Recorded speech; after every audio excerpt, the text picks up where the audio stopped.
Hello, welcome to the Bald Bearded Builder. I'm your host, as always, it doesn't change, Michael Jolly. Lannon BR's here with his 2 months sub. Thank you, sir. Welcome. Bobby Johnson's here. Bam, let's get it. That's right, Bobby. Frank Rucheros is here. Frackberg, we've been missing Frackberg. He's back with a resub for 4 months. Hello, Frackberg, my brother in the scalp. Apologies for the red tint today. I spent some time out in the sun yesterday with no sunscreen, so do not adjust your monitors. This is real life. Painful real life, but real life nonetheless. We have some special stuff going on today. We have 2 wonderful little guests that I love when they join. Lauryn and Layla Jolly, 12 and 10-year-old. Actually, Lauren's birthday's in a week or two, so I won't be able to say 12 anymore. I'll have a teenager in my house. Oh, jeez. Frackberg says, you're bald. You should know better. Frackberg, you're exactly right. It's not like this is a new thing. This is very much old hat for me. No pun intended. Let's see. You know what? Let's get started really quick. Let's get everything out of the way. We're going to vote for our candle to code by real quick for, let's say, 60 seconds. 60 seconds to vote. Does our chatbot work? Our chatbot works. Voting is open. Feel free to vote for your candle to code by. I think we've got tobacco, fresh balsam, Christmas tree. What is that? That's leather, straight razor, also known as barbershop. Frank, misspelled candle there, Frank, so that doesn't count. What is this? Bobby says votes for candle 2-day-old cheese sandwich. Oof. We don't have that candle, and we don't want that candle. But, that would be rough. So somebody came up with a really bad one on the last stream. I don't remember the name of it, but it was one that it would have been equally as offensive. Balsam says Lannon. Barbershop says Source Scoot. Frank is going with Christmas. We may be in a tie then. All 3 of those may be a tie. And I think when it's a tie, it just picks the first one. It's neck and neck, ladies and gentlemen. Neck and neck. Let's see.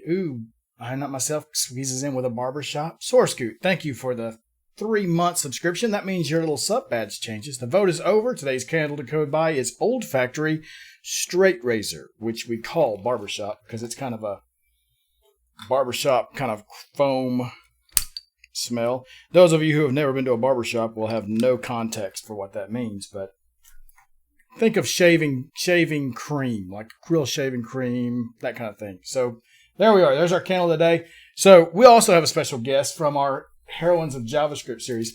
If you're not familiar, we've done this. I think this is our 4th interview we've done with Heroines of JavaScript. Heroines of JavaScript is a card deck. Disregard the green screen on some of these cards because some of these cards' backgrounds are green.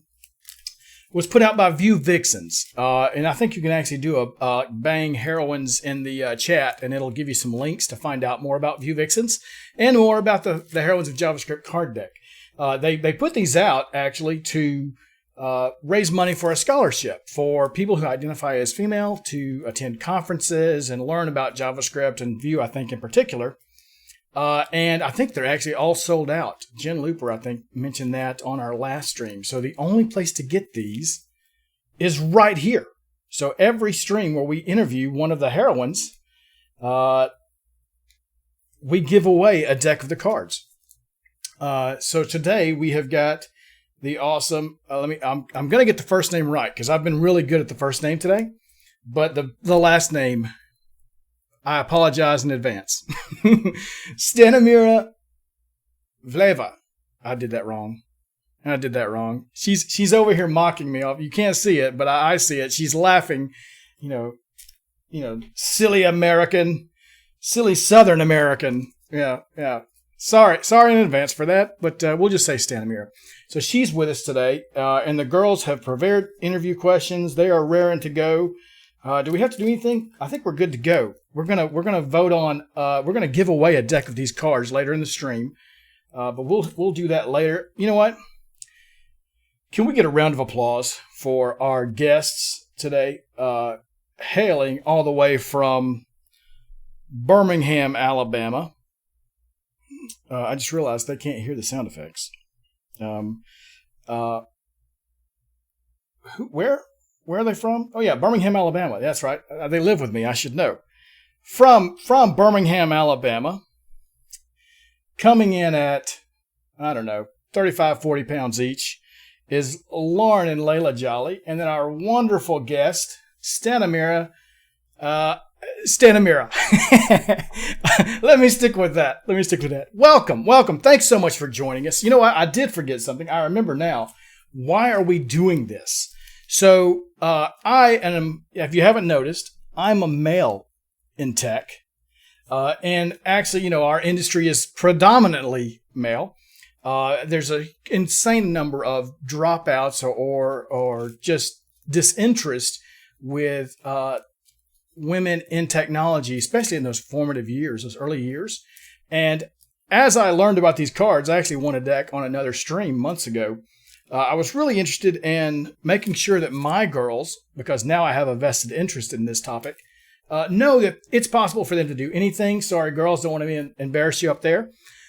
But to let them know that, technology is not just a boys' club. They have every capability of doing anything that we do. As a matter of fact, Layla's been doing some JavaScript. Lauren's less interested in technology, but she's more interested in trade skills, like the soldering. We did some woodworking and that sort of thing. So all those things, nothing is off limits. And to help kind of really grind that into their brains, I thought how great it would be to reach out to each of the heroines and maybe get them to spend a few minutes just letting my girls kind of pick their brains and learning from them and see that it's very much not a boys' club. That's right, Frank. So now that I've gotten that out of the way, I can be quiet and let these wonderful ladies take over and have a great stream. Thank you all. Thank you, Stanimira, for joining us. Thank you, Lauryn and Layla, for joining us. Have at you. Okay. So, what inspired you to start programming?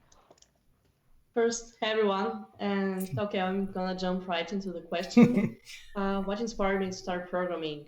I was still at school. That was not such a long time ago, to be fair, like 4 years ago or something like that. I finished school.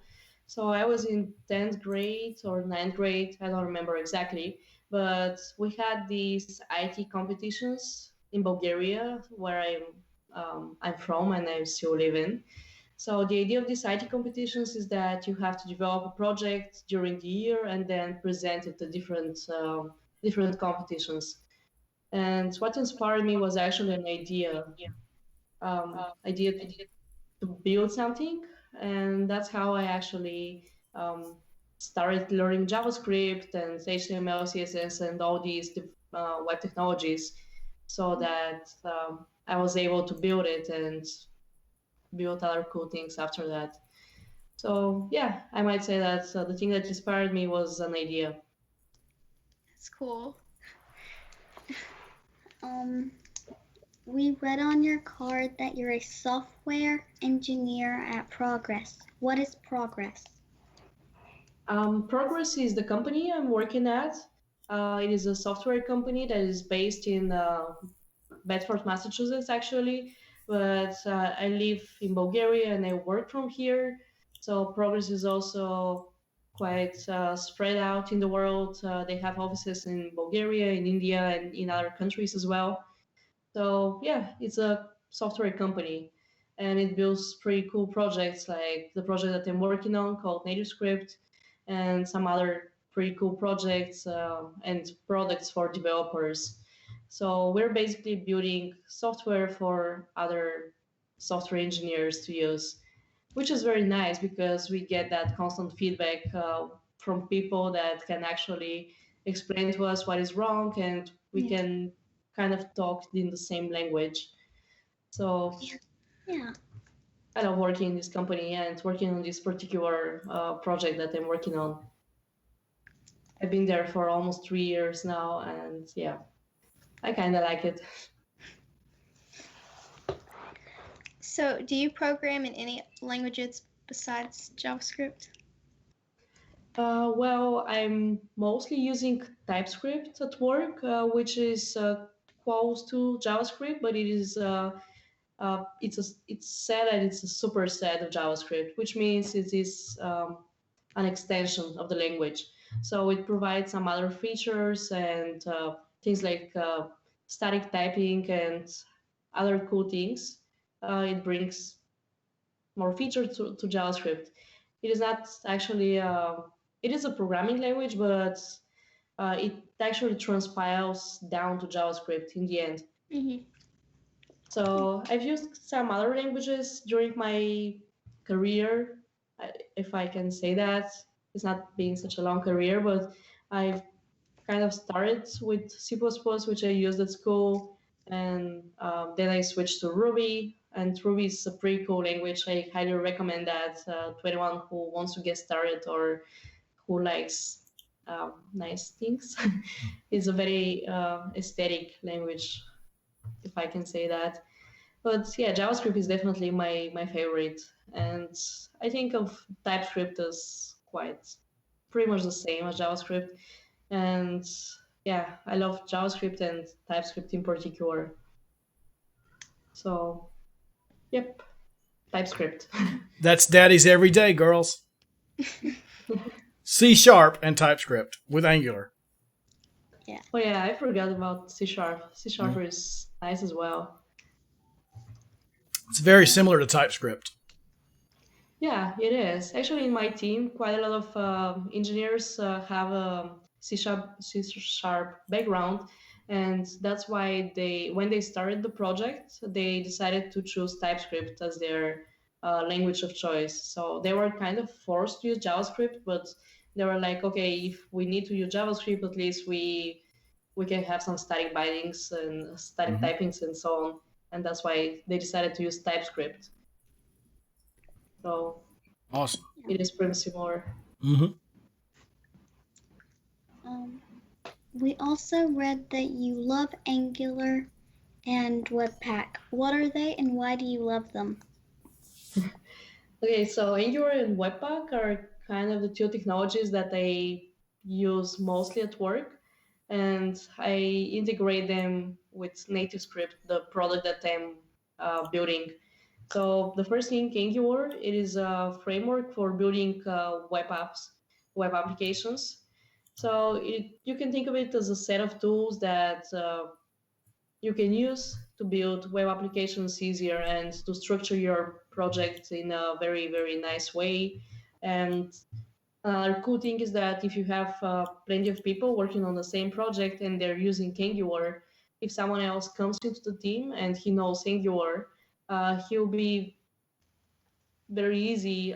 He will, yeah, understand what is going on in the project quite easily, and he can get started faster. Um, and if you were just building a web application with some homegrown framework, with something that you built on your own, when someone new comes in and decides to work on that project, it would be pretty difficult for them to um, understand what's going on. So this is Angular. It is a web framework, and Webpack is how should I put it? It's something that's it's very specific. So if you have plenty of files in your project, plenty of modules, um, the role of Webpack is when you build your project, is to bundle them together. So you may have tons of thousands of files, and you may be using external libraries that someone else built inside your project. But when you use Webpack and build that for production, when you decide to actually upload your web project or your mobile project or anything like that, Webpack takes all these files and bundles them together into a few output files. So in the end, you have just a few files. Wow. And yeah, the biggest benefits of that is that, for example, when you're trying to load some website, you're making remote requests. And if you have to make 10,000 remote requests, that will take quite a lot of time because um, it takes time for each request to go somewhere, and it takes time to get the information back. But if you do just a couple of requests, for example, this will take much less time, if that is correct. No, that's not grammatically correct probably, but it will take less time than making thousands of requests. That's cool. Yeah, and it has other pretty cool features. Why do I love them? Well, I've spent quite a lot of time working with these two, and I guess it's just yeah.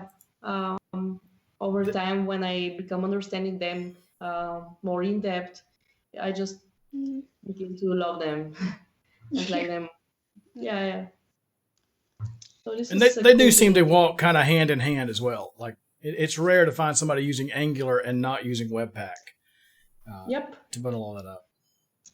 Yeah, the thing is that, sorry about that, it fell off. The thing is that in Angular, the Angular COI by default uses Webpack. So the Angular COI is a tool that you can use to manage your Angular project, basically. So you can also use it to build your project. So internally, Angular and the Angular COI actually use Webpack. So it is very nicely integrated, and you'll naturally use Webpack when you're using Angular, unless you have built something on your own to be able to build a project. Yeah. But by default, you're kind of forced to use Webpack. So yeah. Okay. So Yep. we read that you're a NativeScript core team member. What is NativeScript and what does the core team do? Cool, cool. Yeah, NativeScript is kind of okay. I won't say the love of my life, but it's the first big project that I ever worked as a programmer, and is the project that I'm still working on at Progress. So NativeScript is another framework, so you can think of it as a set of tools that you can use to build mobile applications for Android or for iOS. So the cool thing about it is that you actually build your application using JavaScript or Angular or some other tools that are available in the JavaScript ecosystem, in the JavaScript world. You can actually also use Vue.js. Um, so NativeScript kind of brings together these two worlds: the web world, where JavaScript is a first-class citizen, and the mobile world, so the Android and the iOS world. So you can actually reuse your web skills and be able to build mobile applications, which is pretty cool because you don't have to learn tons of new things like Java or Swift or anything like that to be able to build mobile applications. And that is why I kind of fell in love with it and why I joined the team and why I still keep doing it, because it enables JavaScript developers to build mobile applications without having to learn and to um, be able to program in different um, languages. Mm-hmm. Yeah. And as a core team member, what I need to do is I need to maintain the framework NativeScript. And basically, the core team is a team of software developers working at Progress that takes care of the framework. And we're also open source, which means that all of our code is available to the public, and our community can actually participate in the development of the project. So we take the feedback of the community, and try to integrate that feedback and build new features into the framework. And another important part of our work is actually to keep up to date with the latest versions of basically everything we're using. So the latest versions of Android and iOS, or the latest versions of Angular or Vue. So we are integrating all these moving parts, and we also have to keep them up to date. Yeah. So this is what we do. And yeah, another thing about NativeScript, I mentioned that it is open source. The code is hosted in a website called GitHub. And GitHub is pretty cool if you're getting started as a developer. It was one of the first places where I kind of started learning outside of school or outside of university, because you can actually read the code of so many different projects and see how different people code and how they actually work Yeah. on some project. And it's pretty cool because you really learn a lot from um, understanding how other people work and how they code. Yeah. Cool. Yeah. Where are we at? So I lost it there. There you go. Out of everything you've made with code, what was your favorite? Okay, cool. That is a tough question. I mean, I haven't made so many things. uh, uh, One obvious answer is native script, but okay, I'll think about it for a second. Mm, okay, I think my most favorite thing, and this is not really fair for native script because so many people work on it, and it should be my favorite thing because I've worked on it for 3 years and I've also spoken about it a lot. But my most favorite thing is probably the first project that I tried to build um, at school, and for this side competition that I actually started made me start learning how to code. So that was a system for libraries, if I can explain that correctly. So basically, the idea is that people can subscribe to this web service. So they go to some website and they register and they can search for books and their local libraries. So when they find some available book, they can book it and then go and take it from there. And it's also pretty cool for the libraries because they can easily manage their books and they can understand where every single book is. And if someone is late with returning the book, they can just message them, and eventually they might even decide to find them if they are delayed with that book. So it was pretty cool idea. It never actually we built it. I was building that with another classmate of mine. So we were working on that for over a year, but it kind of worked, but we never actually got it to use it in any library. So it just became this school project, and um, but it still has a very very special place in my heart, and I uh, deeply in me, I still believe that someday I will build that, and some libraries can actually use it Yeah. in the future. But yeah, It sounds like a it was great for a good idea. I wish cause. our library had that. I was about to say if it was up to me, I would make sure Odenville Library had. Had that, yeah. Yeah. Well, yeah, thanks for encouraging me. I might build that someday if I have yeah time over the weekend, I guess. Okay, so outside of coding, outside of coding, what are your hobbies? Um, okay, cool. So I spent quite a lot of time on working and traveling for work, I guess. So I might not say that as a hobby, but I usually, okay, sorry. I recently started going to conferences and speaking about native script and the other technologies that we're working with, like Angular and Webpack. So this is not really a hobby anymore because it's now my day-to-day job to go to different events and conferences and meetups and give talks and talk to different people from the community and bring their feedback back to my team. But another thing that maybe counts as a hobby a bit more is again related to traveling. So I love traveling for different concerts, and I really love seeing my favorite singers perform on different stages and different cities. So Yeah. one particular band I love is Florence and the Machine. I don't know if you've heard about them, but I just I'm using this this occasion to preach about them. They're great. They are really awesome. Yeah, I'm actually going to their concert next week in London randomly, and this is actually related to a conference, so I get to do like one of my two favorite things in the same week. So it's a win-win. Yeah. Yeah, totally. Yeah. I also love Red Hot Chili Peppers. I've been to their concert just once because they're usually perform in the States, and I never get the occasion to come to the stage just for their concert. But I really would love to see them perform in California, for example, one day.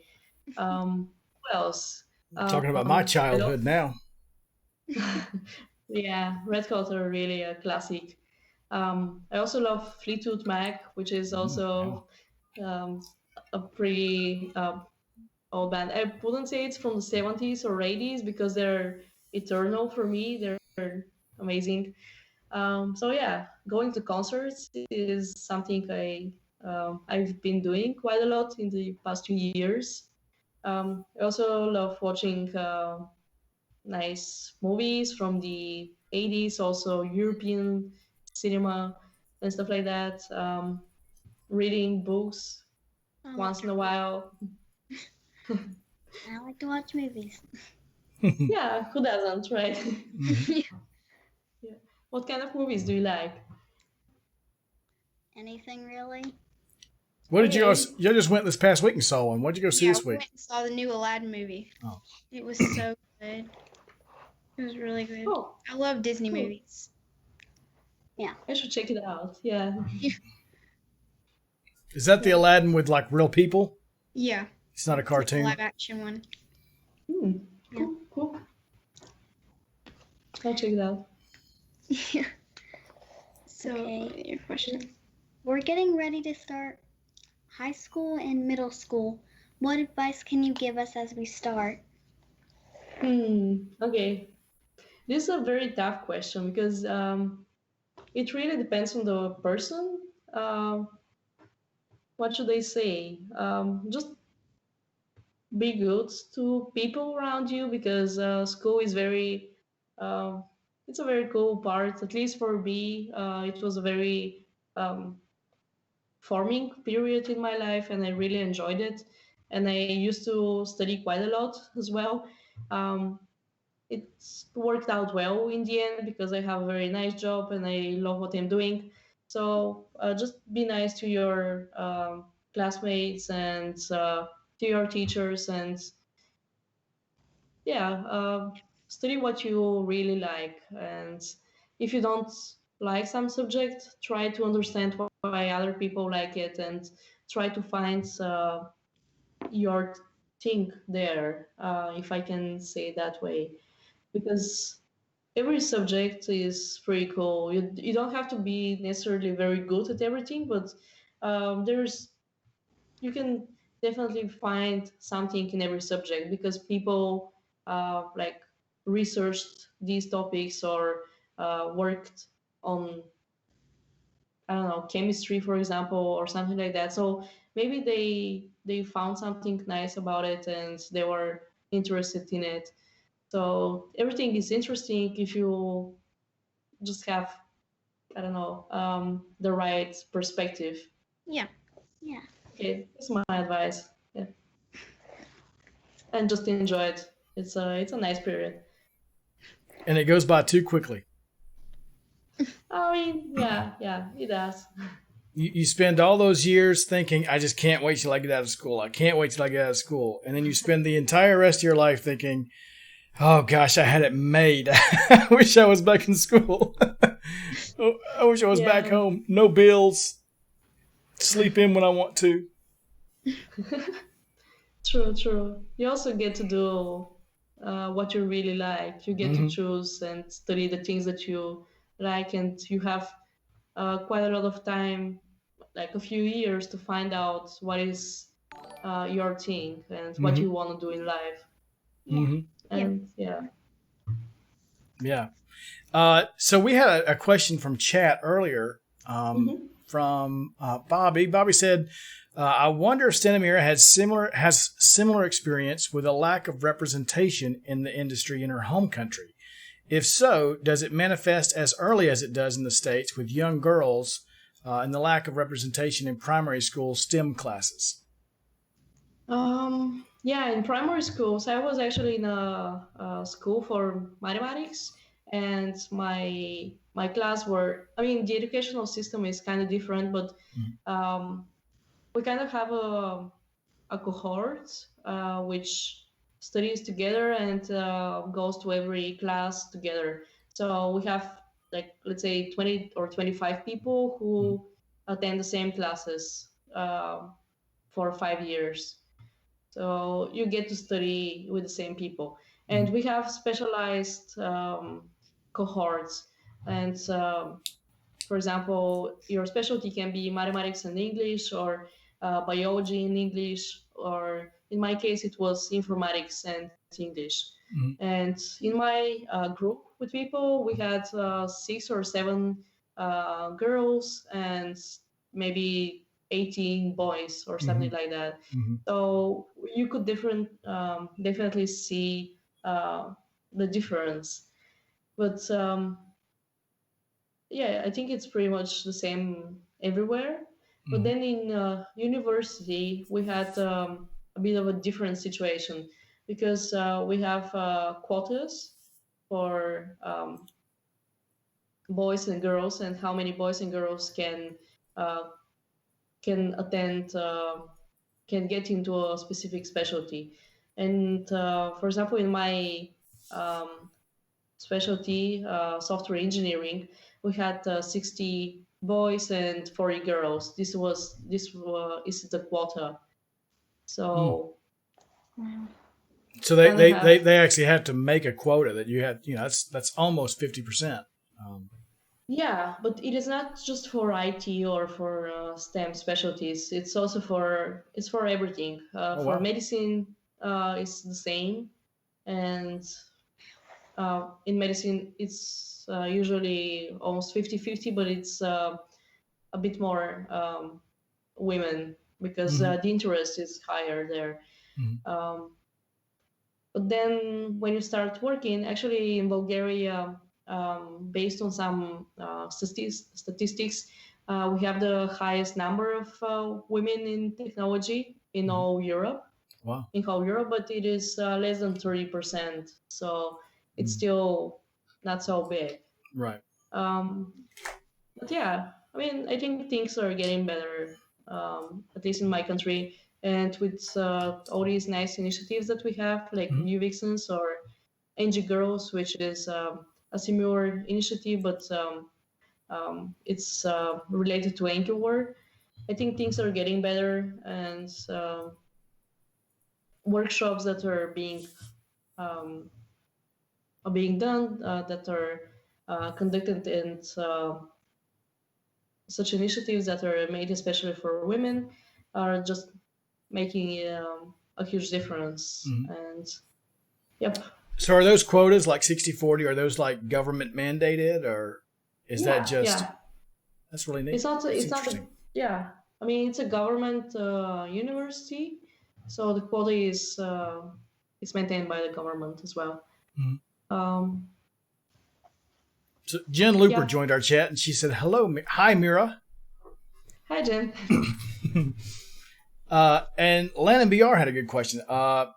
How did you get hired by a U.S. company in Bulgaria?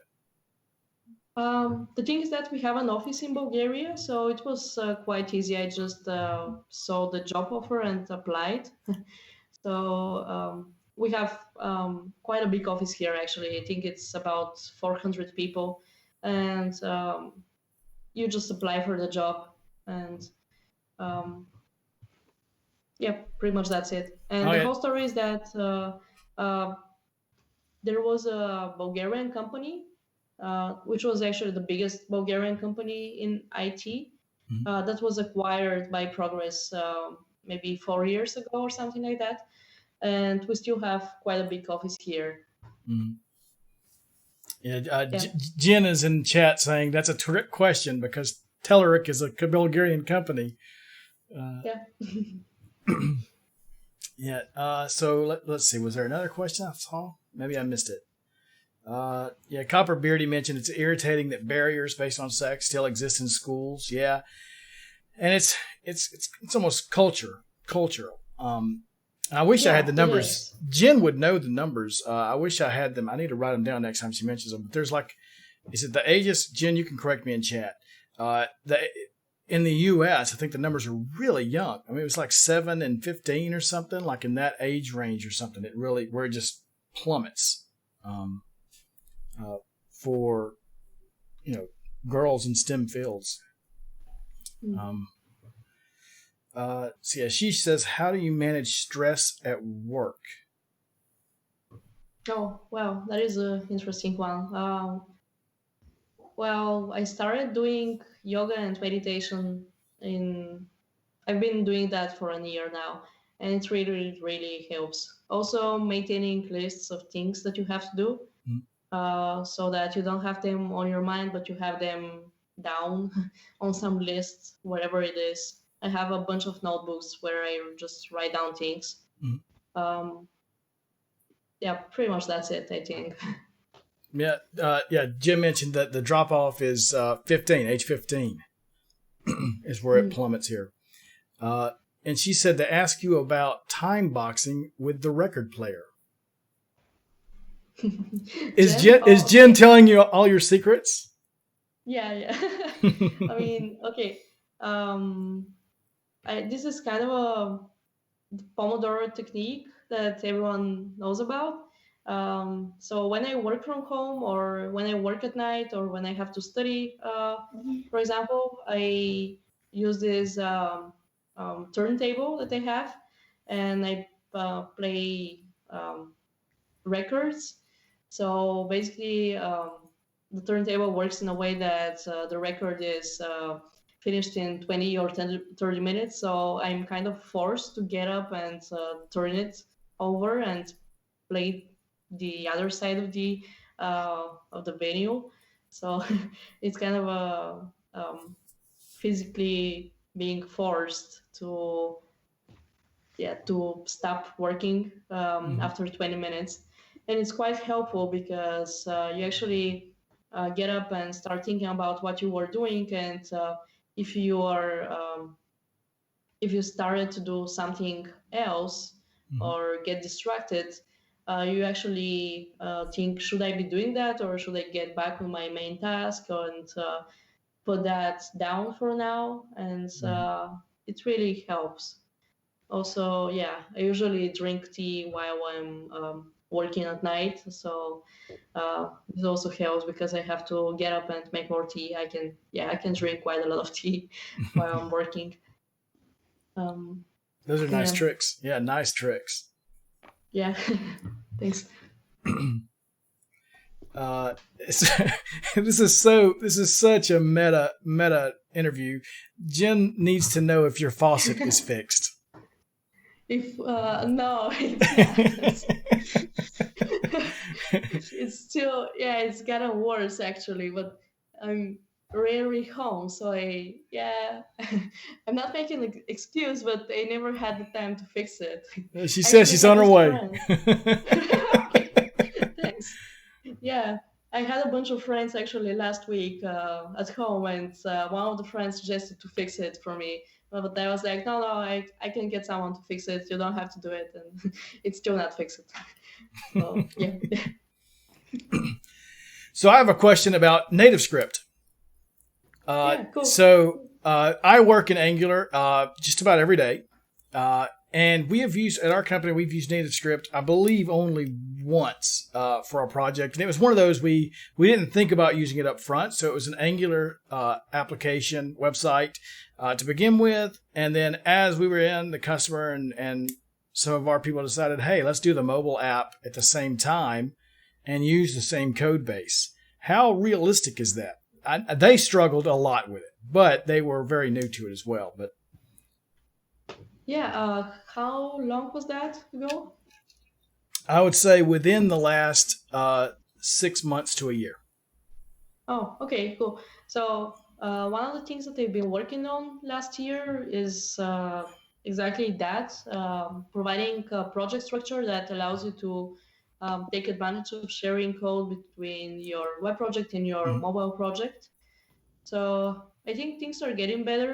There are a few. We have a very good documentation now how you can achieve that, Mhm. and it is possible. Yeah, Yeah. we are basically taking advantage of how TypeScript follows um, resolution of file names. Mhm. So it is very specific. Um, it will take me quite a lot of time to try to explain it, Yeah. but Yeah. Yeah. it is realistic. We have working projects using this approach, Mhm. and there is also another plugin that is maintained by NStudio, which is a company that is doing consulting on NativeScript, Mhm. and they have developed a plugin called NX, which also solves the same problem.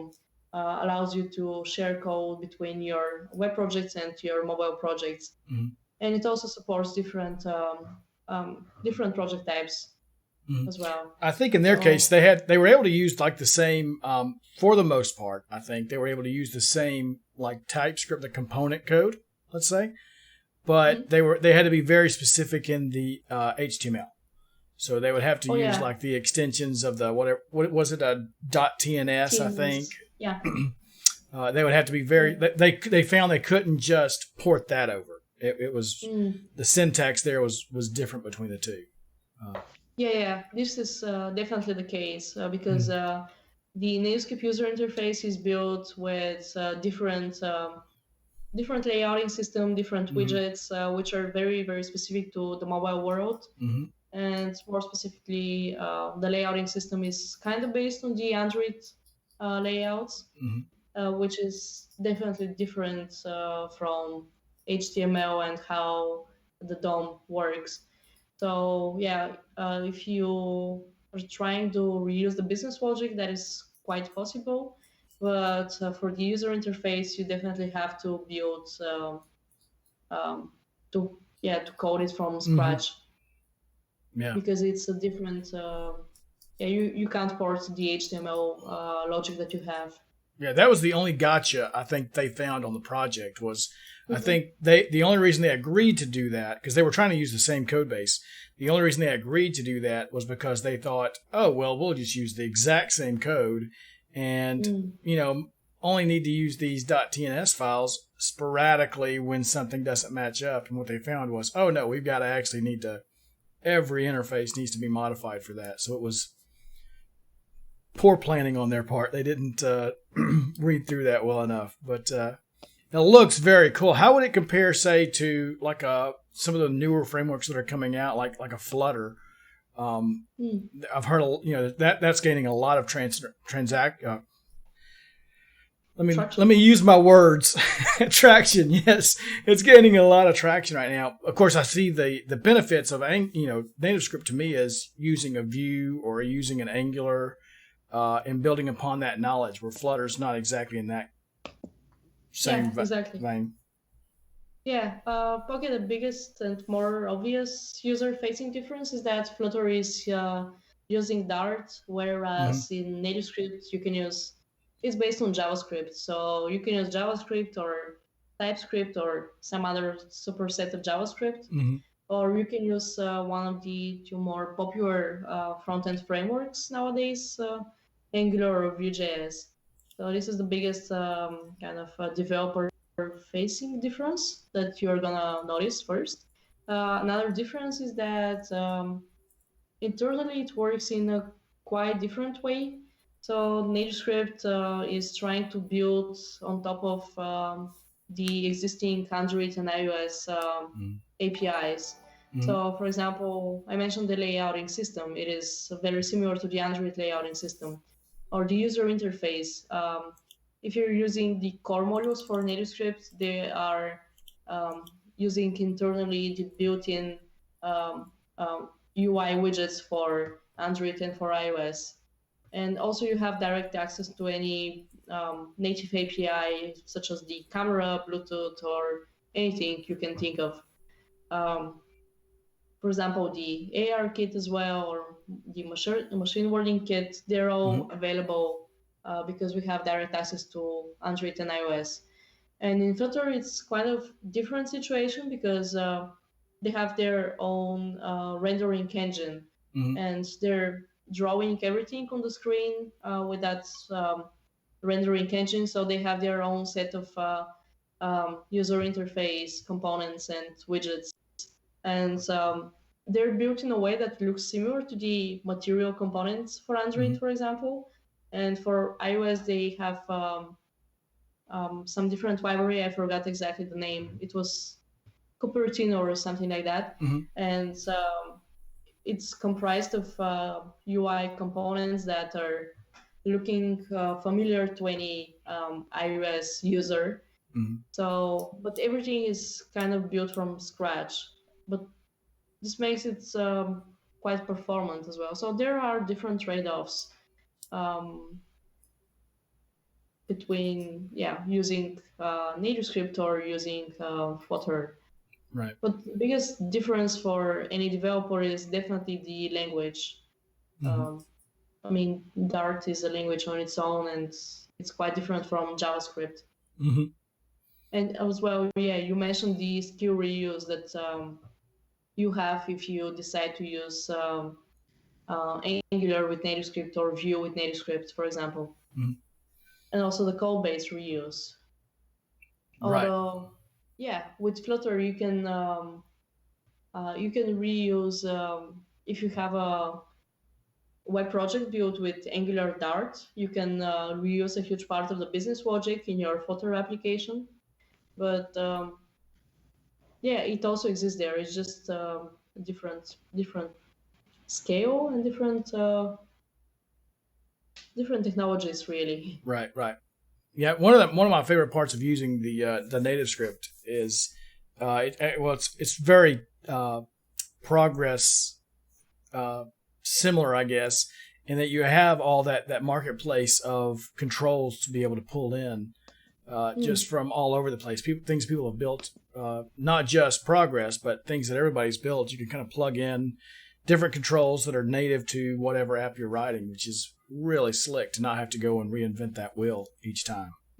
Yeah. And the biggest the reason why we have so many plugins is because of that native API access. So you don't have to build some wrapper around the Java library that already exists out there.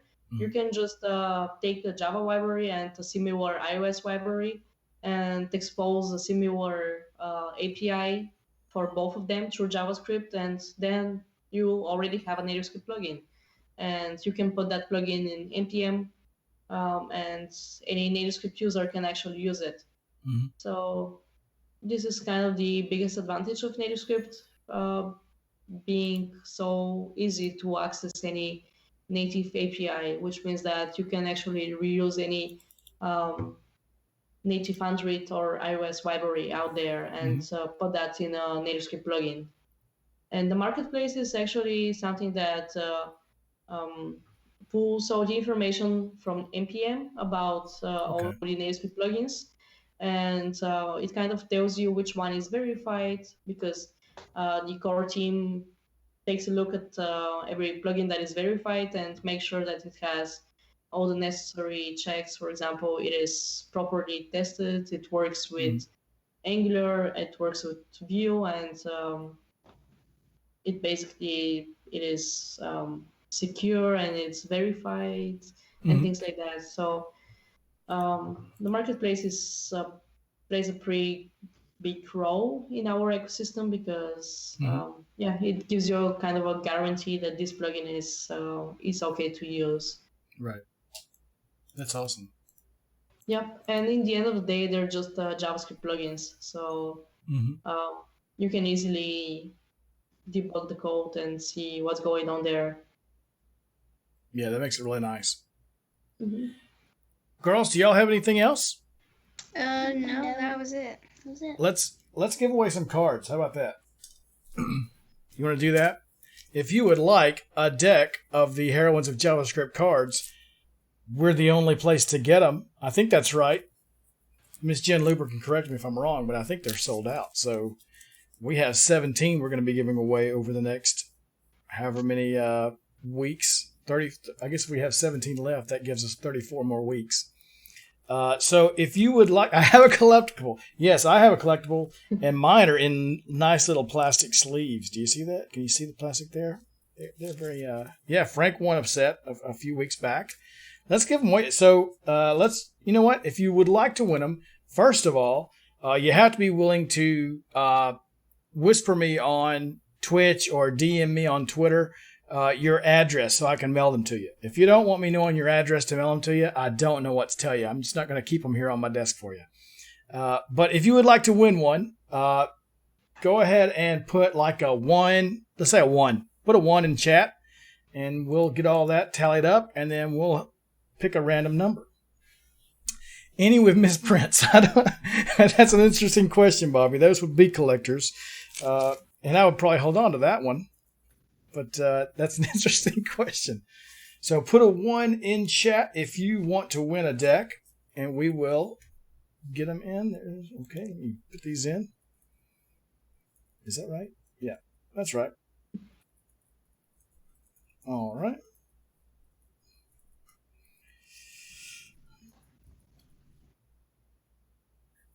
Yeah, Jen said they sold 300 packs for the scholarship. That's awesome. And I saw last week where I think you guys had, Jen, y'all had made some purchases to some conferences. The what was that? Was it View Toronto and maybe another one? She said, "Yes, I love to blow money."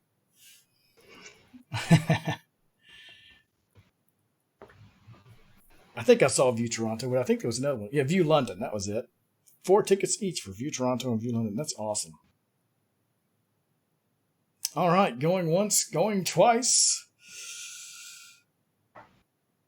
You know, I say going once, going twice, and I realize there's like a delay on the video, so I could be once, twice, and 3 times, and no one's heard the once yet. Yeah, she said View Vixens, and I think we've actually got a Heroines command there where you can go straight to viewvixens.org.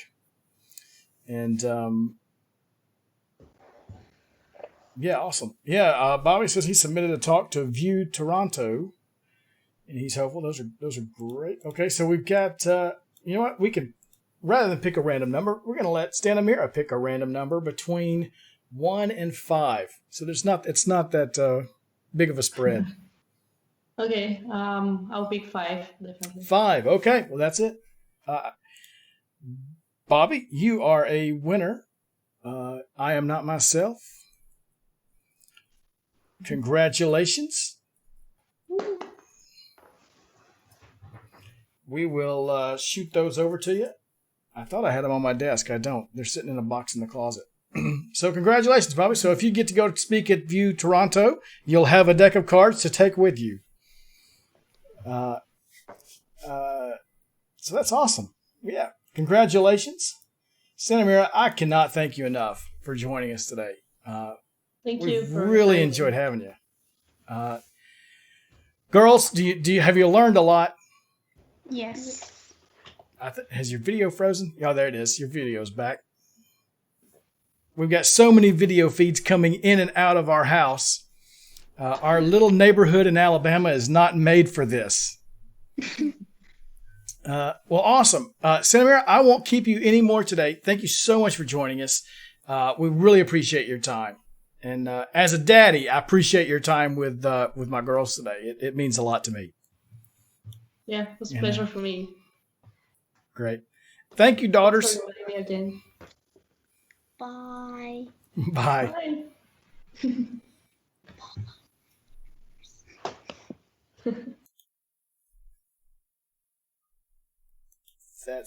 That's awesome.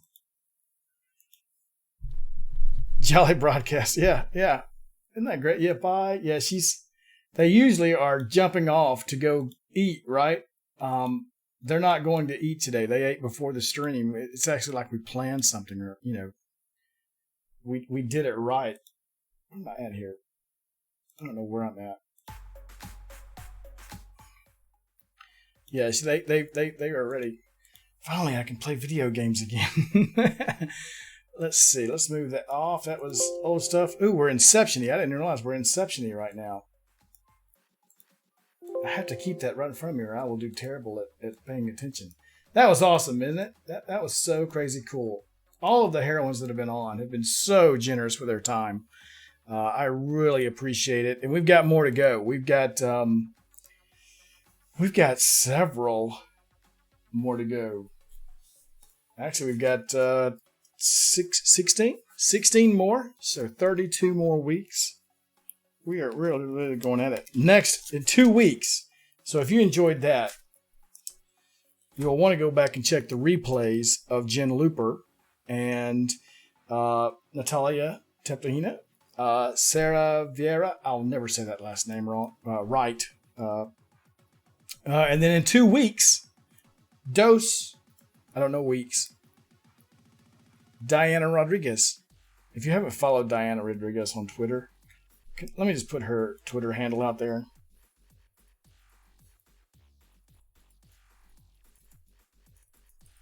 Type.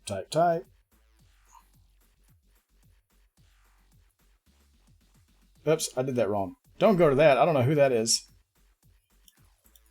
You had one job, Michael. One job. Type the link correctly. 82, not 92. You'll need to go check out Diana. She'll be with us in 2 weeks. She is hilarious. You've met them all except Stanimira at Vue.js Amsterdam. Oh, that's interesting. Well, we've got more, Nubium. We've got a bunch more. There's 20 heroines of JavaScript. And we have met with 4 of them. We still got Diana Rodriguez. I can't pronounce all these names. I'm going to butcher it. Well played, Sourcegoot. It was a very nice interview. Yeah, that's very nice. Yeah. Jolly Broadcast Incorporated. Yeah, Jolly Broadcast. JBI. Isn't that great? That's funny. That was funny. The girls are doing great. CM Griffin, thank you so much for the raid. Everyone, welcome from his channel. He's always doing fun stuff. Is he still? I'm not sure if he's still here, but they've been working on that the little chat, like the emote thing, right? That we can do your custom emotes in the scene. That thing is really cool. I'm usually over there lurking. I usually keep 3 or 4 streams going at one time, so I'm always got it working. Oh, awesome. Yeah, I'm always lurking on 2 or 3 streams at a time, and his is one of them. Okay, so Bobby, be sure to send me your address somehow, and I'll email it over to you. We've still got some time. We still got like another hour. So do you want to do some stuff? What do you want to do? You want to write some code? Let's see. What can we write? What were we doing the other day? I don't remember. I think we got the bot working. He's been handling his own all stream. Does he remember what the candle is? He does. Does he remember what? Nubium? I don't think so. What project? Does he remember what project is? Yes, he does. I don't think so. Nubium. They well, let's see. Where's that link? So our friend Robert Tables put up a nice little Git repo describing what they are. And they were on. I mean, you used to be able to purchase them on Etsy, but they're all gone. But you can go to those links. I think let me put it in there again. Heroines. Heroines as in female heroes, not as in the drug. Bobby. Kappa. Yeah, so that's, I don't think there's a digital version, but hey, you know what? Nubium, you've got 16 more interviews in which you could probably win one of these amazing desks. You can't win a desk. We're not raffling off desks, but you can win one of these amazing decks of cards. That's awesome. Yeah, we got several. I told her I was kind of hoodwinked. The first interview we did was Jen Looper. Well, I can't pronounce that wrong. But everyone since, listen, I'm from Alabama. You'd love to win a desk too? Yeah, well, you know what? this is a standing desk, and this is the first. Well, I think we've had 2 streams now where I'm standing during the stream. I'm actually sitting on a little stool right now. They're standing. If I get tired of standing up all the time, maybe we'll auction off the desk. Yeah, we can do that. So, do y'all want to work on something? You want to write some code? What do you want to write? What can we write? Oh my. Let's write some code. You want to do some JavaScript? I'm trying to think of what are our projects to work on. Let's look at our projects. Let's go get to the hub. You're going to order a standing desk later today. So do you have a brand in mind, Rambling Geek? I can tell you, I bought... what did I buy? Oh, the IKEA. The IKEA standing desk. I bought one right when it came out. And it's good. It's good. I keep it at my office, which I haven't been to in months. But here, this standing desk is not one that's automatic. It's more rusticy, kind of steampunkish looking. So you have to manually do it. Rip. Did I rip something? Did I break it? Just the legs with an IKEA top. Is that like the autonomous? I think autonomous AI does that. That we can buy just the legs. I think IKEA's you can buy just the legs. I've thought about taking the legs off that IKEA desk at the office and just bring it home, take the legs, and put it on this desktop. Dual motors is nice. Let's see. Yeah, we need Frank. We need to be sponsored by IKEA at this point. What did I miss? What did I miss? What did we? Oh, weird. Just my player went black. Reloading. Oh, yeah. Code phobia. What is it? This is not Robert Table's stream. We don't die on a raid. Let me make sure I don't knock on wood. We haven't yet died on a raid. How is the Vue.js learning going? I don't know myself. You want to see? So I haven't progressed a lot on that. I haven't done it. I mean, all I've been learning is, I've been learning off stream, but I haven't been doing any work on it. Where were we doing that? That was in our I/O project, right? So I can't do a lot there because it's actually running. I've got it. It's what's serving up all of our overlays right now. But it was our admin project, and I don't think we did anything with it other than just loading a page, right? So where is that being served up at? Let's look in our Docker Compose. We are serving it. 5090. Okay. Localhost 5090. No charge for the show. Yeah, it's just the basic hello view. That's all it does. So nothing. Let's see how do I fix that. I gotta fix that image. Did you notice that background image on the interview scene? Like the image is off kilter a little bit. Somebody mentioned that last time we did the interview. I forgot to fix that image. Rambling Geek, is that your desk? Your bottom of your desk? Amesio. Have you checked out Autonomous?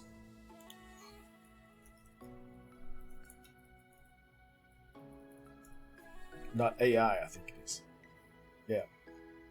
I don't know what their prices are in euros or pounds. So those are whole desks though. What is just the stands? Stand desks. Do it yourself kit.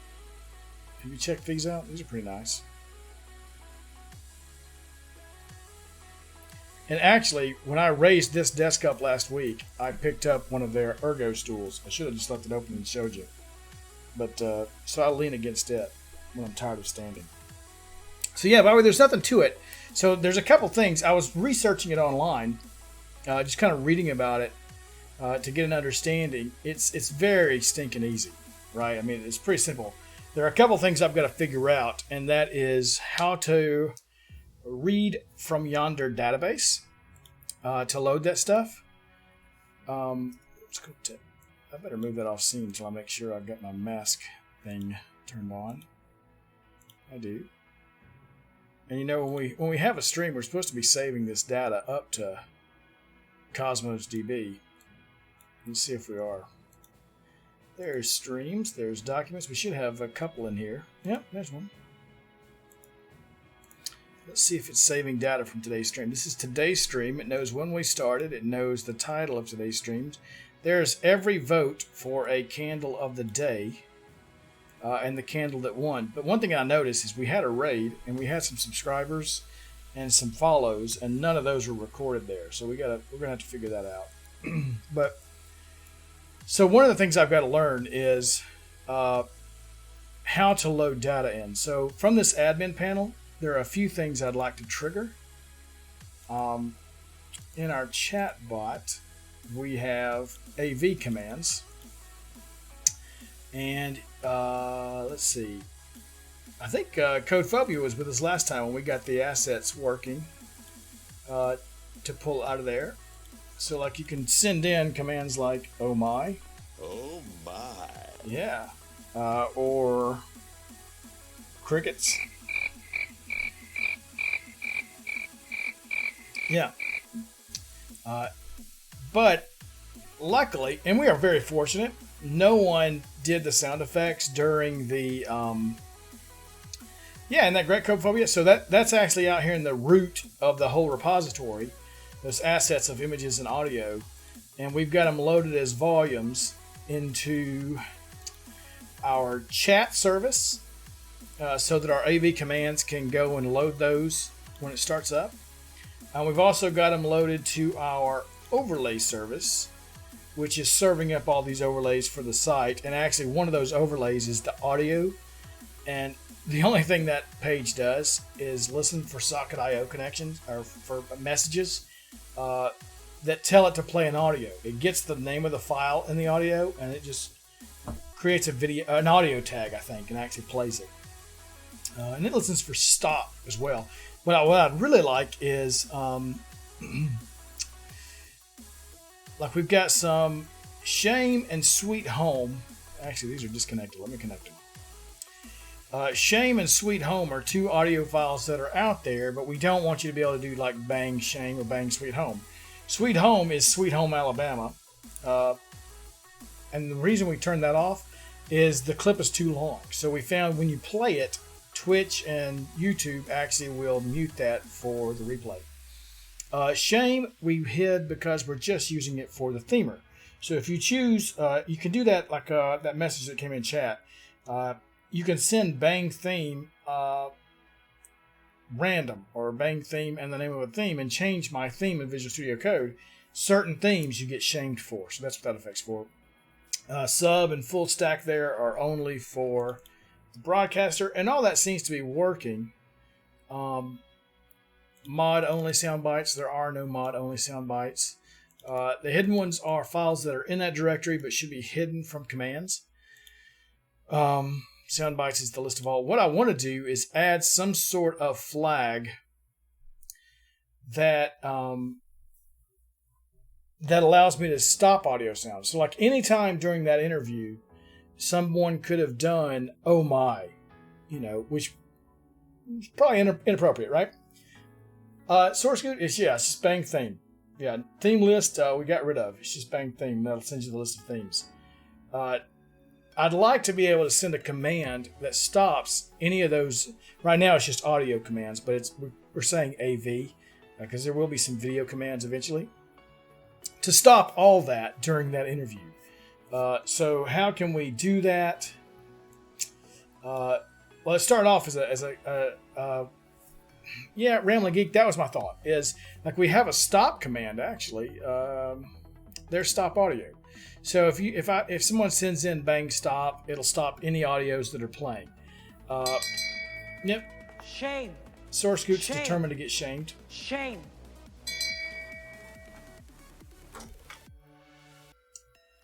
Very funny, Source Scoot. Very funny. I'll turn that off so I don't have to look at it. That's awful. Dracula. You know what I've been using here recently, SourceScoot? It's not Dracula. Not that either. Somebody, I don't even know the name of the thing. It's called Panda. Whatever's in that list, Panda. So yeah, I don't want to make it just a command I call, like via chat, because I don't want to have to go into chat. I'd like to make this admin page where I could. Oh, that's mean. Thank you, SourceScoot. Yeah, Panda's nice, nice and cool and relaxed, calm. I don't want to have to. I want to have that admin site so I can go in and just toggle that AV on or off, and some other stuff that we're going to be doing. So that's why we built that admin site, so that we could start doing that. Let's see. Nubium asked a question. Do you guys prefer working on site in an office or working remotely? I've quit my job recently after working there 5 years, and now I'm looking at remote positions. So I was wondering, which do you prefer? Bobby said, I have worked in the worst kinds of cube farms and open floor plan offices. I've been working from home for approximately 4 years.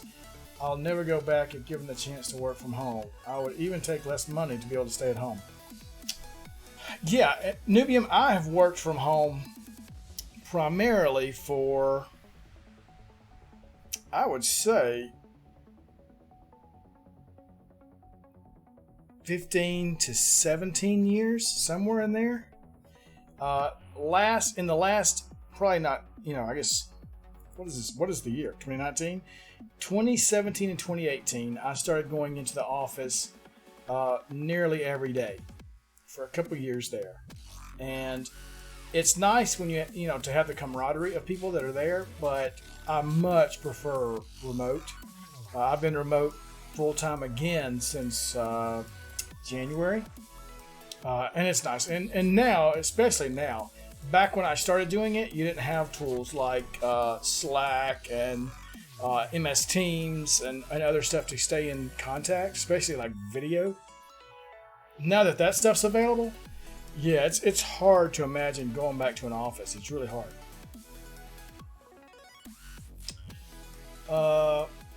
Yeah, renting a place. I thought about that early on, Nubium.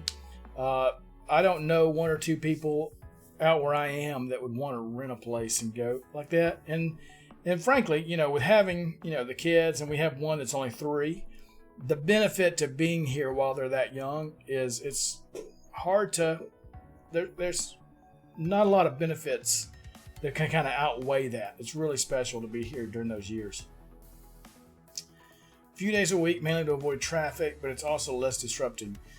Yeah, I found I can really focus in working from home, SourceScoot. While I miss the kind of office, the water cooler conversations, if you will, I find I can still have those remotely. It's just you have to make an effort to be really engaged with people. But I can certainly, in my times of focusing, I can focus much easier. It is nice to have a place to go to for me. Like we use it for our client office. That's what Twitch is for. SourceScoot, that's what Twitch has become. Yeah, for me. You don't have that in Bulgaria? Yeah. The autonomous works out cheaper for just the frame. Yeah, if you're just buying the frame, it's a little better deal. Yeah. And it seems really nice. I'm again, Randall Geek, I don't have their frame. I haven't tried it. I do like their stool a lot, and I actually was looking at their chair, but I like the what are those chairs with the mesh bottoms? Is it something Cardum or something, or Herman Cardum? That's not right. Not Herman Miller, is it? No, it's not that. What is the name of those chairs that are really nice? But they have like the mesh bottoms and backs. Those seem to do a little better as far as like back support and that kind of thing. But I have been standing non-stop since last Wednesday. I stand here at the desk because I can't lower this one. I stand or lean against this stool. In the back corner over there, I've got a chair, and I'll go over there and sit and read for 5 or 10 minutes. But otherwise, no. So that's why we're having the admin section. All that kind of comes. You see how we came back around? Boom. I'm looking for new jobs as well. Primarily looking for remote jobs because the only office jobs near me are like an hour away across the bridge. Yeah. Yeah, that's one of the benefits to working from home. There's no traffic. But I will say, if you want to work from home, you need to be, what's the word? Disciplined or motivated to focus and make it happen. Because it's real easy to be distracted while you're at home and not get what you're supposed to get done. So you want to have organized is a good way to say it, Cover Grody. You've got to be methodical almost and make plans to do things the right way. Because it's real easy to not. One of the things I love about working from home is, if I'm having some kind of issue that I'm struggling with, instead of getting up and walking to the water cooler or whatever at the office, I can go outside and cut the grass in the backyard. And it takes me about 20 minutes, and it gives me just a minute to reset. Or go pull some weeds out of the lawn, something, Yeah, I am certainly more productive working from home than in the office. So if we were going to have that admin, what we're going to need is some way to save that. We're going to need a database to save that. We can technically do that with, right now we're using Cosmos DB. I really would like to make these more right now there's one Cosmo DB, and pretty much the only thing that writes to it is Logger. And by pretty much, I mean the only thing that writes to it is Logger. What reads from it? The chat service reads from it to get the list of candles when we use the candle code by voting. The user... Oh, let me take that back. The user service writes to it as well because it writes into that user database. It's technically a different collection, but same database. Is that it? Cron doesn't. The API doesn't. The hub doesn't. The overlay doesn't.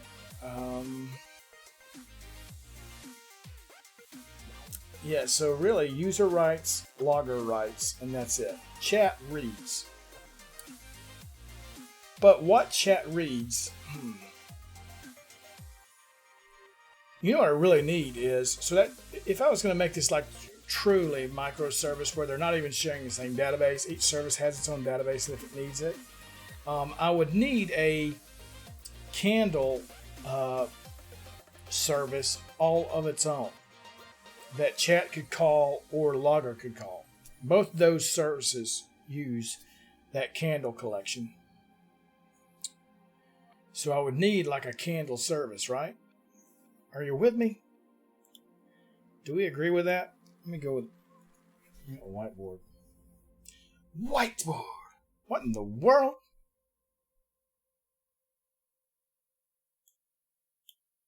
Chuck Norris once urinated in a semi-truck's gas tank as a joke. Now that truck is known as Optimus Prime. Oh, you know what? Rambling Geek. This was your thing. This was your whiteboard. That's weird that I've still got it up here. It's real interesting.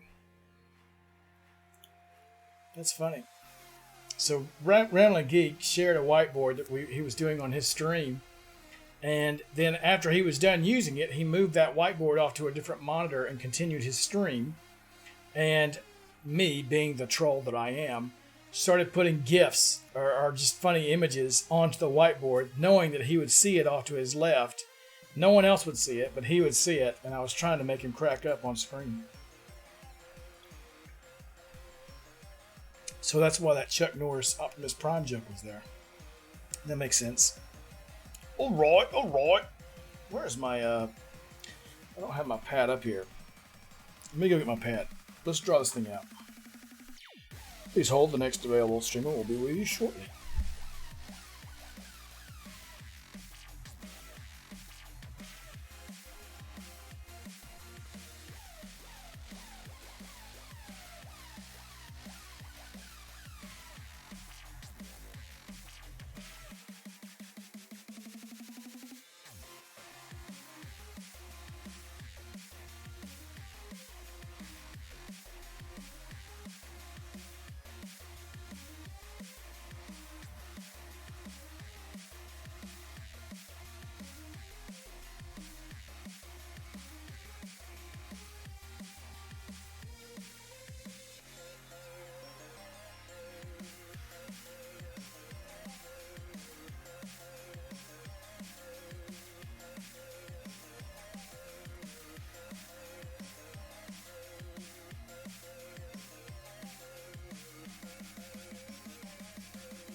I'm going to do my drawings. My drawings.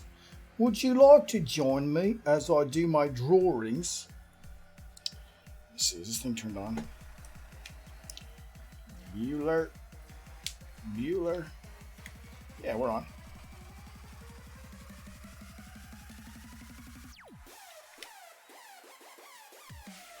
Awesome. Okay. So let's look back at code. We got chat. Just from a data structure. I mean, we've been moving this to Mongo slowly. I've got a branch out there if you want to check it out. You can. That's where you'll find our code. And the IO repository is our bot.io. So we've got logger.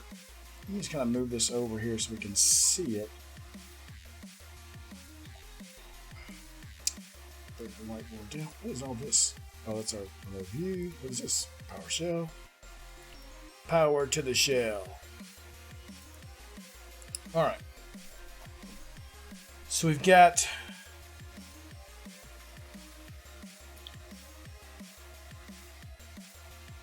our user service.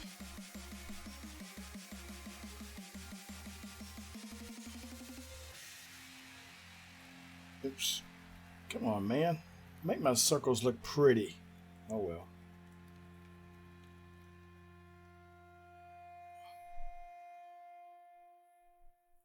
So user service is going to have his own database. And he'll respond to that. That's fine. And I think he calls actually the API service. Thank you. And Twitch API service actually goes out to Twitch API. Right?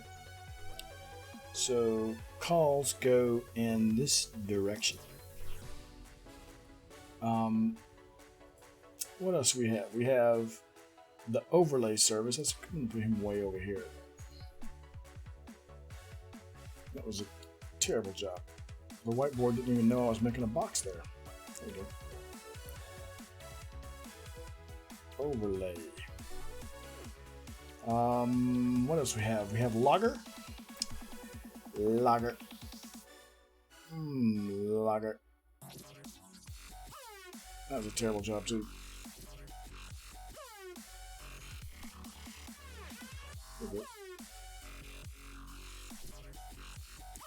Logger does have his own DB. That's where we store his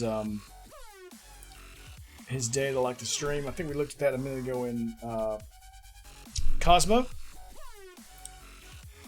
Then we have the hub. I'm going to put him out here in the middle because just about everything goes through the hub. The hub is a socket IO hub. Hey, come on, man. That's totally a rectangle, don't you know? Hub has no database. Hub's sole responsibility is to listen to socket IO clients and send messages out to them. Send messages, not massages, just messages. Coca-Cola. Today's stream brought to you by Coca-Cola.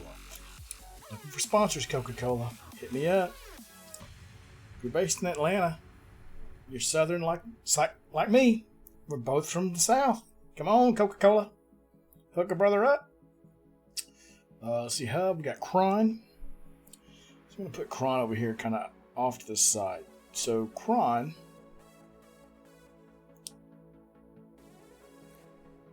also has no database. But cron basically runs as scheduled on scheduled timers. Everything in there is a function that has a set interval. And when it starts up, it fires off all those and just runs them continuously. As long as the service is running, it's running those things continuously. What is it running? I'm glad you asked. It was a fantastic question. Thanks for the participation. You're welcome. So cron goes every minute. It checks the followers of the stream and gets the very last one. And then publishes it up to the hub and says, hey, this was the last follower, just FYI. It also calls up and gets the stream from Twitch's API. It's doing that by calling. So can you see my mouse? Yeah, there it is. Cron will actually call the Twitch API, our API service, which then calls the Twitch API to get that follower, to get that stream. When that stream comes back, if we're live, it publishes out in a message on the hub that says, here's the current viewer count. That gets used down on that overlay in just a second. That follower count will flip over. So that follower count comes from Cron. It checks that every minute. The viewer count, there it is, 26. It gets checked every minute and published. Last follower is the same way. That last subscriber right there will roll over in a second. And I think last subscriber too. All of those overlays over there happen as a result of the cron service running every minute to check status and getting those latest bits of information. You know what? I missed, because we were in the Millennium Review, I missed some of those too. So Patrick Pye, thank you for the follow.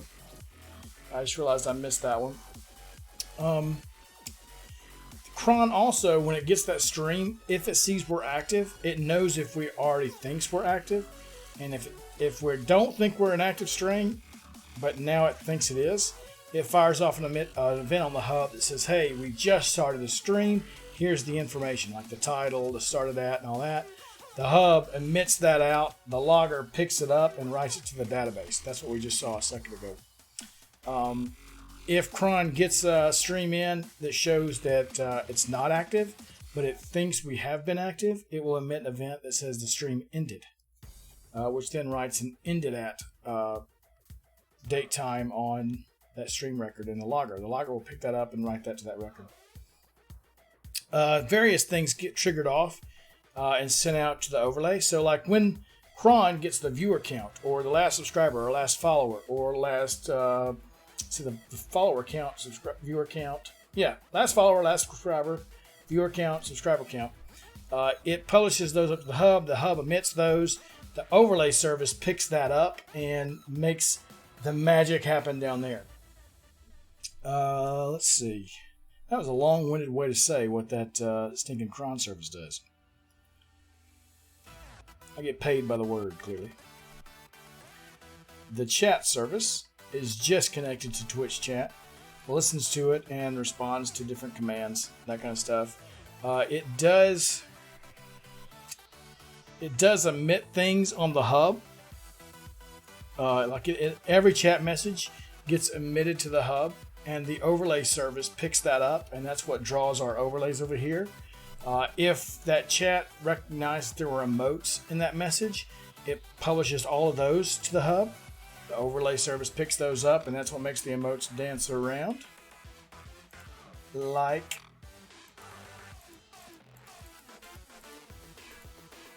this.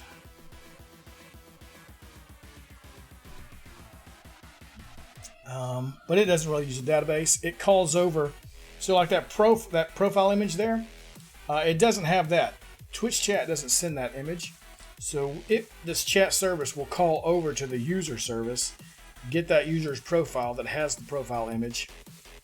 If the user service didn't have it cached or it wasn't in the database, it'll call over to Twitch's API to get that user with their profile image, sends it back to chat, and then chat emits that chat message with that user profile object so that anyone that picks up that message, like the overlay service, can use that image. API, I've got that on there already. And then admin.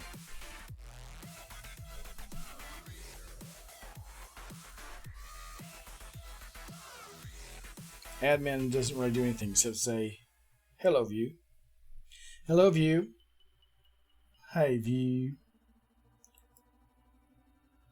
That's probably how we should start writing that stuff. Instead of hello world.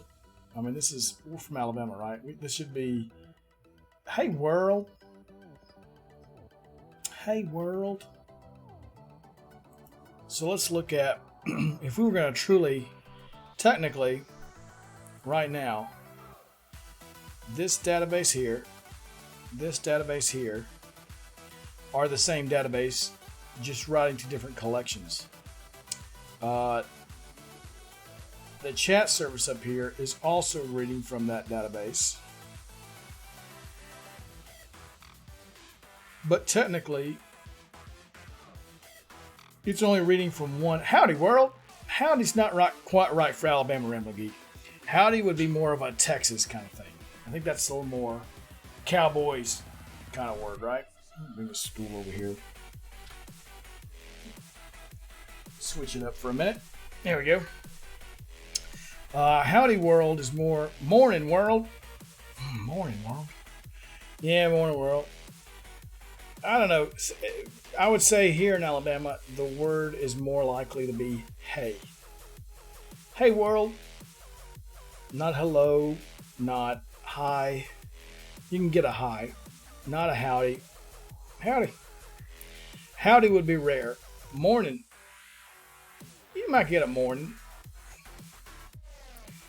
Yeah, you might get a morning. I'll take that back. You can get a howdy or a morning, but more than likely it's going to be a hey, hi, hey, hey world. Word. So let's see.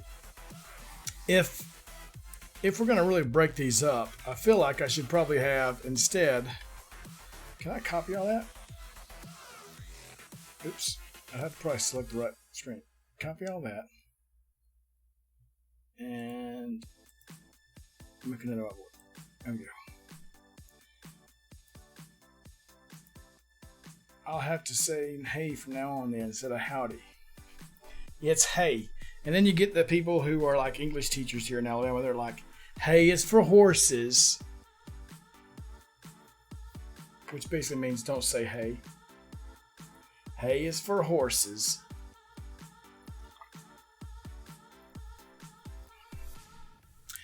To which we respond, get off your high horse. Hey, get off your high horse.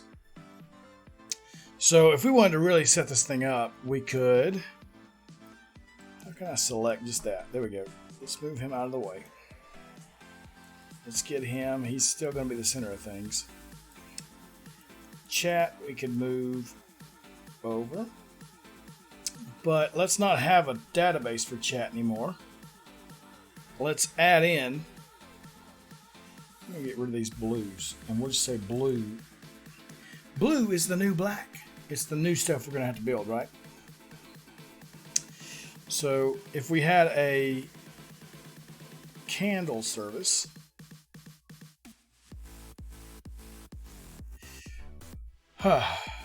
That had its own database. It's funny that it made that such a pretty zero, but it can't realize that I want to make a database with that. So all that's going to hold is our list of candles and whether they're available to vote for and that kind of stuff. But if that guy's over there, come on, drag over. You know you want to. There you go.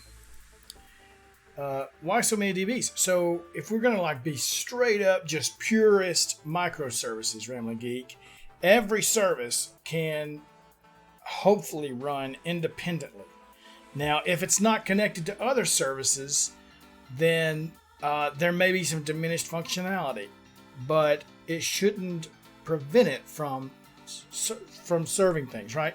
So we don't want, you can certainly have one database to rule them all, but that's also that single point of failure for multiple services, right? So if you split up those databases across services, then a database going down doesn't prevent all the other services from running and handling requests. Did that make sense?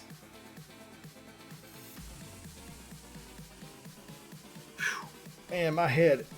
Can you tell how red my head is? Like I'm a straight up Alabama redneck today. I am burnt to a crisp.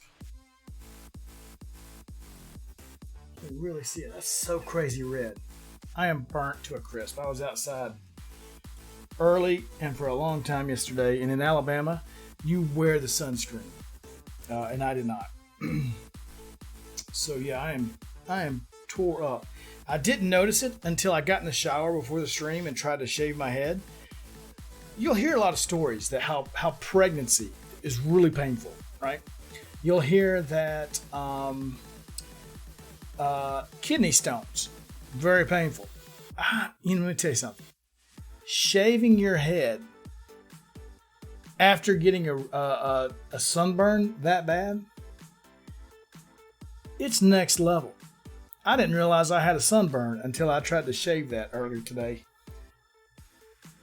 And every pull back was like, I felt like it was like, what is that, the old movies, Hellraiser? I felt like I was like just pulling the skin right off of me. Yeah, Copper Beardy, I'm not a ginger, but I am very fair skinned. And yesterday I was out working for, 5 or 6 hours. And buddy, here, I'll give you an example. This side. Look at that difference. Yeah. Yeah. Yeah. Yeah. Yeah, it's I'm lucky. You can even see where my sunglasses were. I've got kind of a raccoon look today. But, you can see right there. Look at that. Before, after. Before, after. Just fine, sweet mother. Actually, no. This is rare. This is medium rare. Well done. yeah, it's on fire.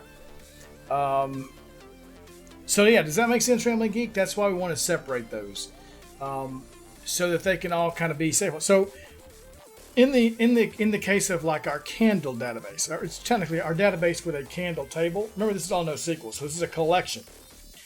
So that candle collection is just a list of of candles that have, like, one of the properties is a boolean of whether that candle's available. Because like we burnt, what was it, mahogany? Y'all have voted for mahogany so often. I don't have mahogany to burn anymore right now until we get stocked back up. So a better solution in that case would be to have a database with the candles. And then the only thing that need to know about candles are chat. The chat service needs to know so that when you vote, it knows, hey, is this a valid candle choice? And if not, reply with a message to chat like it does. And so it needs that list of candles. So we can have it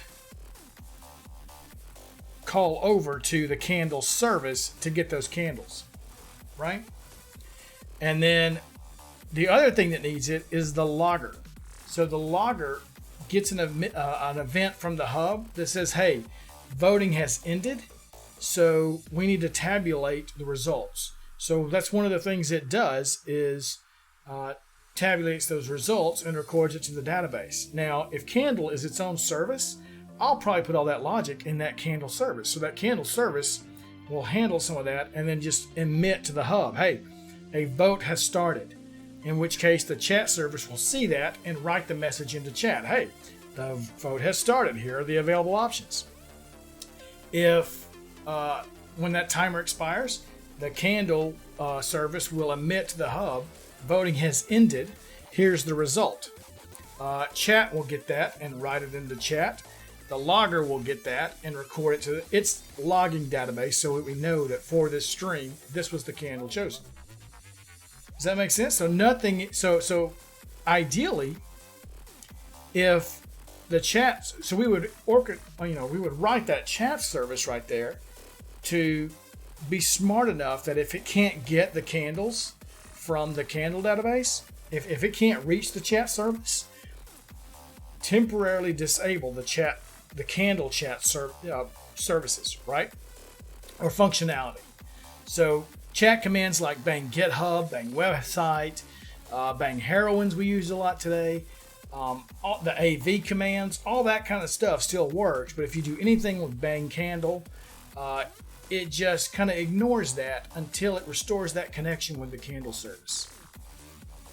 Disable that's what it does. That's exactly what it does. It just disables the candle command until it can reestablish the connection with that service, but it doesn't bring down the candle. It doesn't bring down the chat service. Does that make sense? So if we had one database to rule them all, maybe the candle service is not up because the candle database is having problems. or because the database is having problems. Well, now the chat service can sustain without that, and it'll just be a diminished functionality, like Netflix. Netflix does the same thing. Everything at Netflix is microservices. So if they're having a problem over here, you can still do some things. Like if their recommendations engine is down, they have failovers that will just say, okay, look, here's the 10 most popular movies, and if that service is down, it says, hey, look, here's 10 movies, they fail over each other. I had a lid for this. Oh, it's under my phone. Yes, Nick Larson. Welcome, Nick. I didn't see your happy Sunday. I was too busy talking about databases and microservices. Nick, welcome, sir. Nick has got some really awesome stuff going on in his stream right now, too. Let me shout out Nick. Nick to the Larson. Yeah, Nick's been doing some stuff. That stuff is way crazy cool. I'm not gonna lie. Sometimes it's over my head, Nick, but I enjoy every bit of it. It is so cool, and I love to learn. It's a great learning resource. So if we break that sucker up into its own service, it has its own database. The logger database needs to know about the candles too, but really, the only reason the logger service today needs to know about candles is because that's where I'm tabulating the results. So if I have my own candle service, the candle service itself can tabulate results and just emit the winner, and the logger can just grab that and save it. It doesn't need the database. So chat service would be essentially the only consumer of the candle service. Let's see what else we need to do here. You know what would be really cool? We've been building this thing kind of as microservices, which, hey, look, the only thing this does today is power our stream, this one stream. But wouldn't it be cool if we turn this into some kind of microservice-based thing that we could make not centralized to this stream so that everybody could use it? That would be really slick. Make our own Streamlabs, essentially. Because we're doing everything except for donations. It's more than a chatbot service, though, Ramley Geek. So a chatbot service, to me, I mean, if you get the chatbot at Stream Elements, it has those commands. Put in this command, you get this result back. Put in this command, you get that result back. We do a lot more than that, right? For instance, I don't think on Stream Elements, there's a way to say if somebody does bang applause, play the audio for applause, right? It doesn't have, like, we record so much. Where is that at? Let me bring up Azure.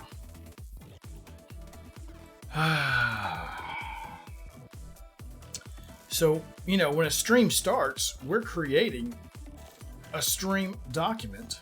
Hey, the month started over. Let's see. We create a document based on that stream object from Twitch API. Started at the title. We're recording every vote from every user and the candle they voted for, the candle that got selected, and we'll also be adding in raids, followers, subscribers, hosts, all that kind of stuff we saved on that document right there. So then we could actually have like a whole reporting engine that's pulling up and be able to record, do all kind of analytics about, what happened on your stream. I don't know that we would make actionable decisions on this, but I mean, we could even, like that little follower and viewer counter, that'll roll over here in a few seconds. We get that number every minute. So we could technically record, say every 5 minutes, record how many viewers at that moment. Well, we're integrating some of the stuff that Clarkio's done with making stream markers, where you can say, hey, from this time we were doing debugging, at this time we were doing testing, at this time we were doing code, at this time we were planning. And then you could actually go back and look at that and say, hey, every time we do a segment on planning, our viewership goes down. So people must not be interested in that. Or every time we're doing debugging, people after 20 minutes of debugging, the viewership really drops. So I should make a point that never go over 15 minutes of debugging. If I hit something debugging after 15 minutes, switch to something else because I'm going to lose people. All kinds of analytics and data that you can capture to make better decisions on what kind of content you have. That sounds, I don't know, I'm getting myself worked up. What do you think? Would that be cool? Should we maybe try and re-architect this to not be, like right now it's very much like we're talking about a candle service. But in that case, really that candle service is just a voting engine. It's just named specifically after the only thing we vote for, which is candles. The options of the vote are in a database already. The vote results are in a database already. So we could have called it widgets or sprockets or whatever else. It would only require like one extra layer to say, you know, a vote name or vote topic to say candle. And then the options in that database are tied to the appropriate, you know. Yeah, wouldn't that be fun, Nick? Yeah, and the way you play with data, you would have a lot of fun with that kind of information. Yeah, exactly. Yeah, it would be really interesting. I think we could learn a lot. I mean, we would learn how to make truly, truly is the wrong word. Pure, probably. Microservices is probably a better word, where everything can interact independently or behave independently of other services, can fail and survive others. Each can scale independently. Gosh, I mean, there's a lot of content that would come out of this as far as architecting it, building it out, deploying it. Ooh. You know, if we had some people start using it, well, suddenly we might need to scale up, say, the chat service or, you know, others. Really cool idea. And technically right now we have the overlay reads those audio files, but we could allow people to upload their own audio files. So we can have some audios like applause that are just global. And we could probably even have settings that say this user doesn't want those audio objects. Yeah, I'm getting more fired up about it, Realm of Geek. I'm talking myself into it. Nick likes the data, so he's got me fired up about it. Yeah, I'm getting into it. So let's start that. I can't go see what time do I have to leave. I've only got about 30 minutes until I have to leave. So why don't we just spend some time planning? You guys can help me plan. And then we'll start working on this week. So just breaking about, I would like to try and help as much. Yeah, absolutely. Let's just create a blank one. And, well, no, let's go back. Oh, that's the one I just created.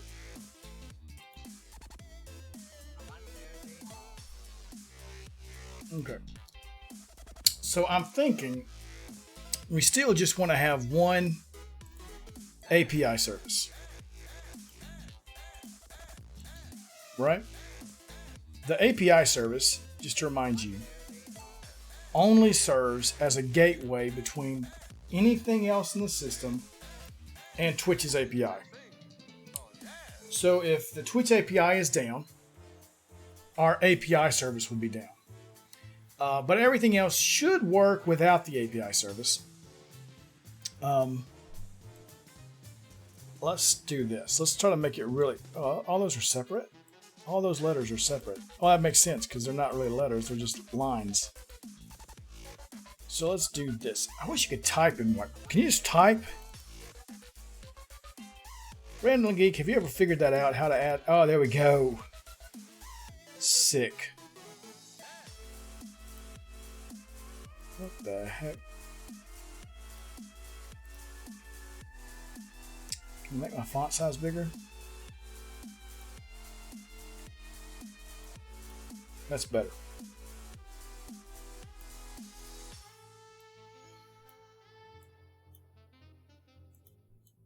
Oh yeah, there we go. Just scale it bigger. Awesome. Yeah, I feel like a pro. I'm not a pro at this. Okay. So just for color coding, we'll say that if you make it usable by other streams, could have individual analytics and collective analytics, so everyone using it can get comparative data. Absolutely, Copper Beardy. You know, this just dawned on me. I mean, because of you saying that, we were kidding. You know, I held up that Coca-Cola bottle and said, "Coca-Cola, you're looking for sponsors, blah blah blah blah blah." Boy, if I'm a streamer, one of the game streamers, some of these guys that have like thousands of viewers, boy, now I've got some compelling data to take back to these companies and say, listen, I'm reaching X number of people per stream, and every time I do a stream about Y, I get this kind of turnout. Do you want to sponsor a Y stream? The power of data. Yeah, and we could probably genericize that data and make it available to everybody. So we probably want to have that opt-in, right? So can your data be used as part of our aggregate thing? Anonymize it, but do something like that.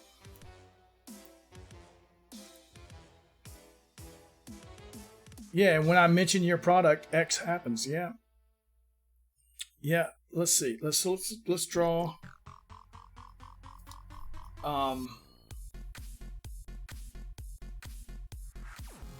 That's not going to be good enough.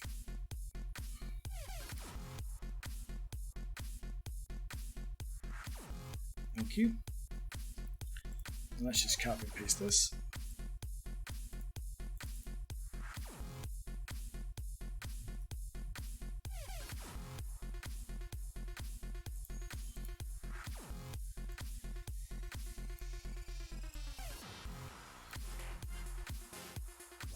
Awesome. And I wonder if there's a way to do like lines. I guess technically I could take this and kind of do something like this. No.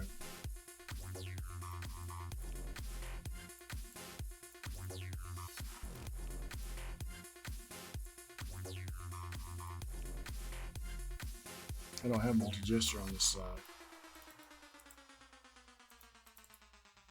Oh well.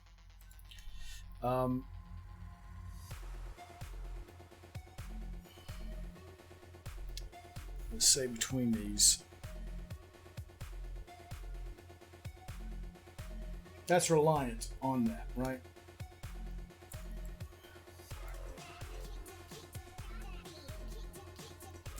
We're not recording what they're saying, though, Copper Beardy. We're not recording the actual the text to speech or anything like that of their stream. We're only recording what goes through like Twitch's API or chat or something like that. So an API service is just a middleman between any other service in this application and Twitch's API. Whether you're calling for followers, for streams, for is somebody in chat? Yeah, or mention how many times someone does mention that in chat. Yeah, absolutely. People mention G Fuel in my chat an average of X times a stream or something. Let's see, we're going to need the user service. The user service is pretty golden right now. We may not take a lot of changes there. I wish I had. That's the problem with whiteboards. I want to be able to like do a database icon.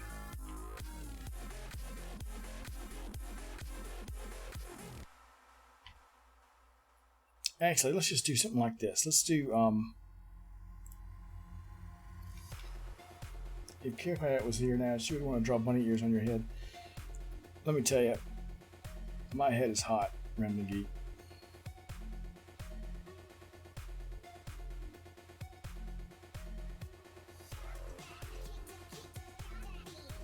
Okay. Yeah, you're right. So I'm thinking if we put like a little red mark for now, red mark means that service needs its own database. Yeah, you're right, Nick, because we don't have a lot of time. We just need something really rough and quick, and we can get started with it. So the user API is going to be reliant that's what I probably should have used for this, the dotted lines. Because it's going to be reliant on that Twitch API. Right? Draw one and copy paste. Yep, I need to do that. The user service has its own database. And we actually may want to think about the user service having its own cache as well. Right?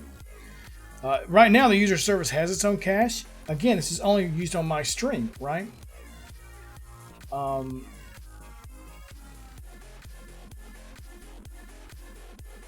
So right now, it's got its own in-memory cache. So every time it gets a user from Twitch's API or gets a user out of the database, it caches it in just an array that's in memory. If it receives in a request, it says, "Give me user the Michael Jolly." It says, "Do I have that in my array?" If so, return it. If not, do I have it in the database? If so, return it and save it to the array. If not, call Twitch's API, and if I get it from there, return it and save it to the database and the array. So it's going to need some kind of cache level there, maybe like a Redis or something like that. Nick Larson, you're the Stack Overflow guy. You can help us with that. Some kind of caching that we can use instead of in memory. Because that user state could certainly grow as more people are using it. Let's see. So it's going to need a cache. It's going to need a database. Let's select all this. There's user state. Okay, then we're going to have... Let's just do cron, because cron's easy. Cron does not need a database. It does not need state. Cron is just for events that happen on a timer. It may require other services, like the API. We can come back in and define that though. We're going to need logger, like we do today. Yeah, I'm trying to get as scaled down as possible, Nick.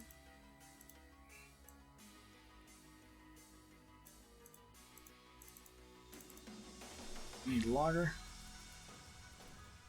And logger is just recording events to the database, to a logging database, right?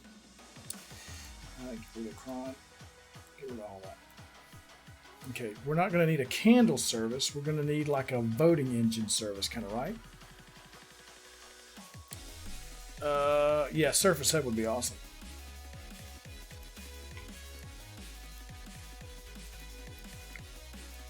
Come on, select it. Let's put that over here. Should we just call it vote service? Is that okay? I guess we're not locked into these names, right?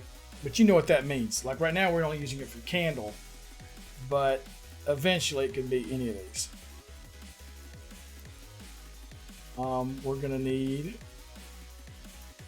chat.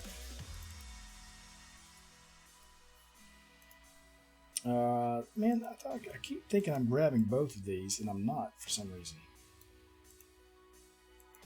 Yeah. In fact, I can, Nick. One of the few things that I can do. And actually, for now, I'll even stack these a little better.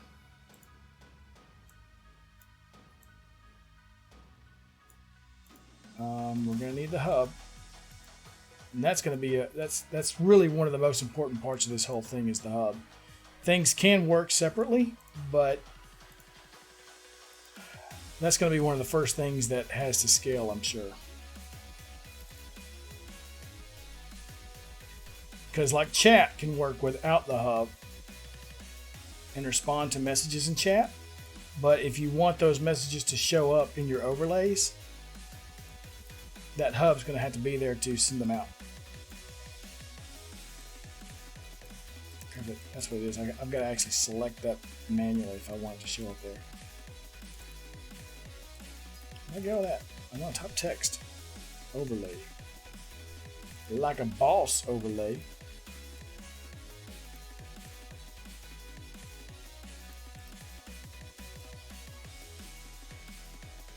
Let me scoot those over so you can see it better.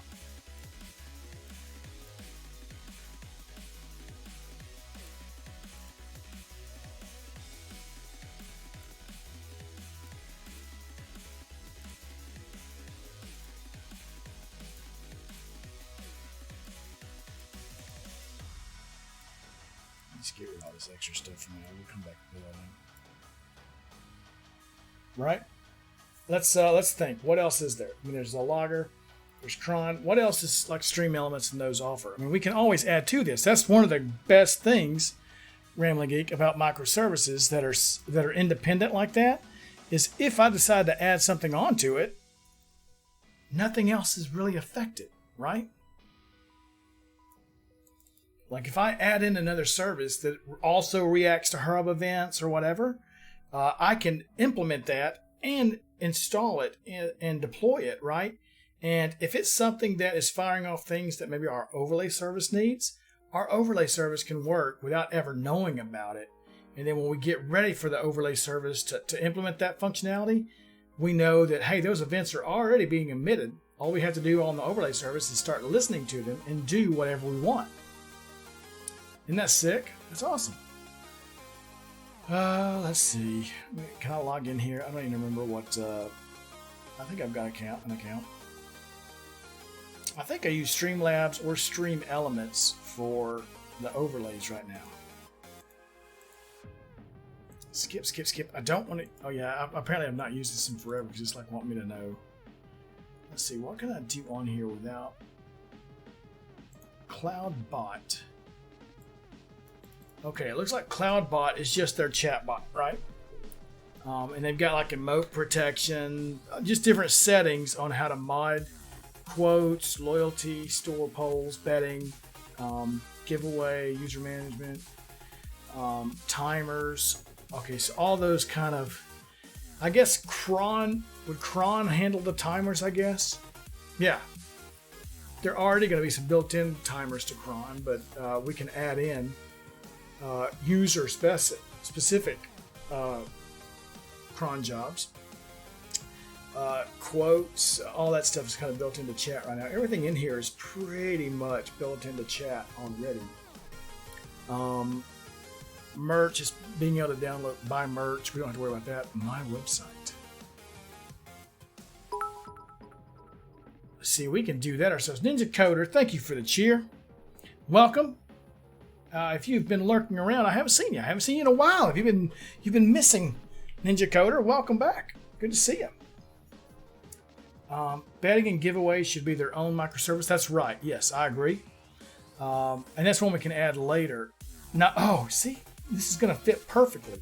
So one of the things we were adding into I/O right before this is the reason we're storing all that stuff in that Azure Cosmo DB is we want to automatically generate release notes for the stream. Not release notes, stream notes. So if you go to GitHub, bang GitHub if you want to get there, baldbeardedbuilder.github.io. This is a site with stream notes. It's where I keep all of my stream notes. So if you go to baldbeardedbuilder.com, it's actually a Jekyll generated site. And all of these pages are just generated from markdown files that I create. Yeah, welcome back. Good to have you. Hey, Chris, you made it. You made it just in time. We only have about 15 more minutes, so I've got to hurry. So all these little pages are generated just from markdown that I do after each stream and save up there. It publishes it up so you can go back and check the replay. But all this stinking data is in this data we're saving, right? The candle to go by, I already showed you I'm storing that on the stream. I know the start time and the end time. Things we learned would be something to add. Subscribers, cheers, raids, those are all things we're storing on that object. So I can generate this myself. So when it talks about like a website, heck, we can let you build a website, but we could stinking build stream notes and all for you. We could really get fancy with it. I don't want that. No, I don't want any of this. Quit asking me. All widgets. Event list. Okay, so these are widgets, I think, for your donation go. Okay, these are overlay widgets, right? Viewer accounts, donation ticker, stream boss. That'd be like hype boss on Clarkio's. End credits. That's the only thing I use Streamlabs for. Is our credits thing uses their end credits, which let me just say that doesn't work that well. In the case of Chris Jones, you're a moderator. If you were here at the beginning of the stream and you were here for an hour and a half of a 2-hour stream and you left right before I ran the credits, it wouldn't pick you up and show you in there as the moderator, which is so crappy. I want to track if you were there as a moderator, any part of the stream, you should be in the credits as a stream. This goes like, Nick, thank you so much. Yeah, and get your shared rewards to 10 others in chat. Thank you so much, Nick. I appreciate it. That's huge. I'm really excited about this. Like, I've got to go in a minute and go to a meeting, but I am really stinking stoked about this project. Yeah, all of these look like just overlays. We should be handling our overlay service and the tip jar. Yeah, C# Fritz had that for a while. Event list is not. It's an event list on the actual. It's a Copper Beardy. My head is on fire. I mean, it's crazy. Like if I touch my cheeks or my neck or my arms and touch my head is on fire. Yesterday, I literally was going to my fridge and getting a piece of ice out of the freezer and like just rubbing the ice across the top of my head. The water was just like pouring down my face. It felt so good. I may do that again. I may go do that. I need one of those hats. Don't they have hats with the cooling? Like put it in the freezer and let it freeze and then wear that hat. What about Stream Elements? Is there anything that Stream Elements offers? Yeah, I think we have some, but I haven't used it. You know what felt really good? I used it's like an aftershave, but I put it on my head from Gillette, and it's really good. Spam protection, loyalty system, overlays. So, see, I feel like everything in there we could cover and more. Oh, it's gonna be legit. What else was it? You said you had one, didn't you, Ramlin Geek? You said what was it called? Loyalty or something like that?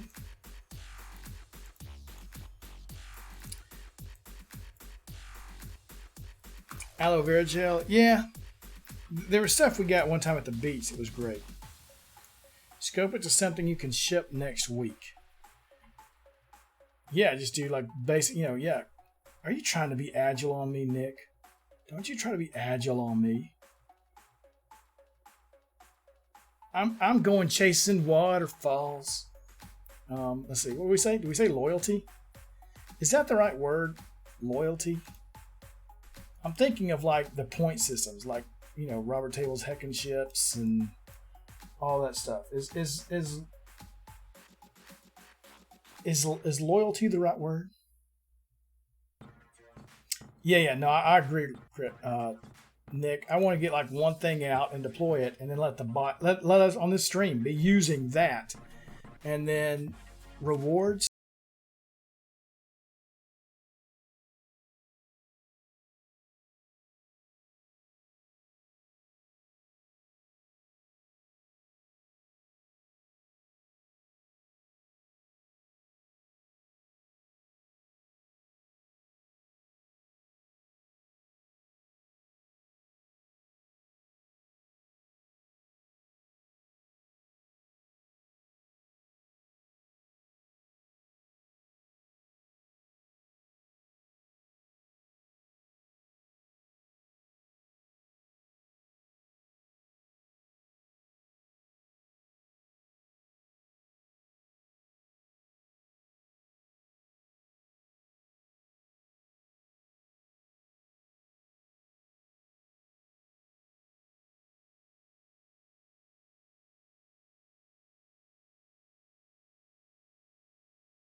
we can't have those without currency. How many Jolly points do I need for a stream deck? Depends. Do you mean the 6, the 15, or the whatever it is, 30, 1,000 JPs? Jolly points. Oh. Okay, what else? That was pretty much it, right? I mean, that. Oh, no, you know what? Eventually, you want to get...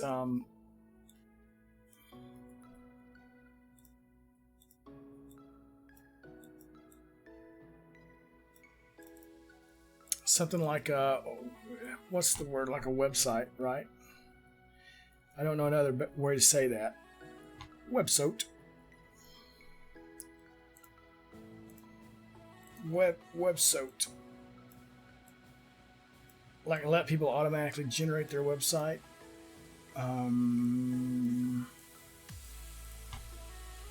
What else? Yeah, 32 is what I think it's 32. You're right. I couldn't remember. I know it's 6, 15, and something 30 something. What else? What else do we want to add? We're not building this today.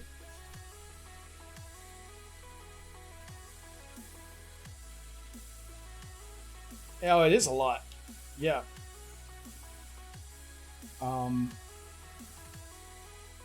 Logger is going to be an important one. Chatbot integrations.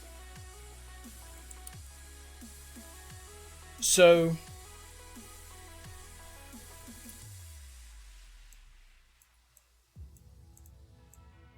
just going to move it down. Stream notes. That kind of happens in Logger. So Logger is recording all those events into that. Right now it's a CosmoDB document. It's a NoSQL document. So each stream has all these data points on it that we can aggregate.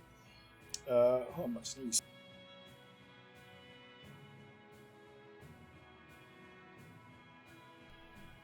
Sweet Mother McCratty. So I think stream notes will. Well, I guess we should probably use. Yeah. Yeah, so I guess we probably need a different service for the stream notes. Oops.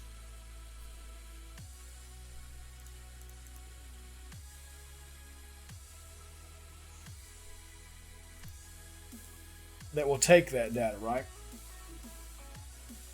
Yeah, that's all I want to do. Yeah. Yeah, and that could be the service to where you designate how to use. So you're going to use Logger data, right yonder, through some kind of, oh, we need an admin, we need a portal. How did we miss the portal?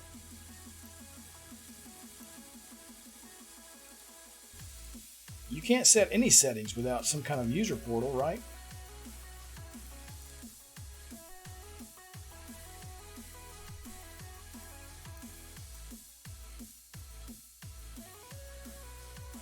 This is going to be sick. Tickers? What's tickers?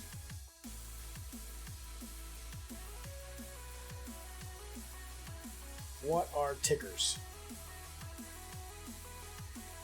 Last follower, etc. Like these guys down here. Is that what you mean? So, the way I handle those today, Nick, is the cron service. The cron service for this stream, where every minute the cron service fires a call to the API service to get the list of followers for my channel, gets the last one specifically, and emits that out to the hub. The hub emits that out to my overlay down here. So it updates, and most of the time it's not updating to anything new. It's staying Patrick Pie for the last however long it's been. It also emits a call out to get the stream. The stream has stuff like the title. It has the number of viewers right now, and it also goes and gets the last subscriber. And emits all those out to the hub. And then the hub, thank you, Copperbeardy. The hub emits that out. The overlay hears that and updates these overlays down here. The logger hears that and records information to the database. Every minute, rate limits. So, yes, potentially, Rambling Geek. Potentially. But I think there's a way to gauge that. There's the rate limits aren't awful for Twitch, and I think there's ways to get approved by Twitch to up those limits. But we want to be able to show to them that we are. First of all, we probably won't do it every minute. There are better ways to do that at scale. At my scale, one stream, the best way to do it, or let me say, the easiest way to do it is have Cron call that API every minute. I'll never hit the rate limits for just me. But at scale, the right way to do it is when a stream starts, call over and get the last follower. That one time. Then while the stream is going on, we're subscribed. There are webhooks that will push new followers. So when you receive a new follower via PubSub or via webhook, then publish that new follower to the hub instead of having to check every minute. No, it can't be a user setting because the API is for everyone. So I can't say Rambling Geek wants to check every minute and this other guy wants to check every 30 seconds because it allows this other guy to use up more resources, right? I want to make it, democratic, I guess.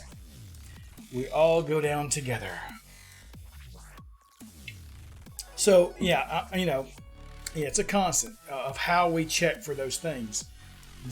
Some things may be scalable. Oops, sorry, I bumped it. What did I bump it with? It's weird. There are things that will be adjustable, but things calling the API, I don't think are going to be adjustable because I have to worry about rate limits. But I don't think I'll have to. Like I said, there's a better way to get last follower. I don't need to be calling every minute. I could call when a stream... First of all, I don't need to know when a stream's not going on, right? So there's no reason for me to poll the API for the last follower if I'm not streaming, because you will not be using the overlay. If you are streaming, then I no longer poll. I just poll the first time, and then they will push... Twitch's API will push me a new follower event, and then I can just send that out and record it. And that way, that doesn't count against my rate limit. That's them pushing to me.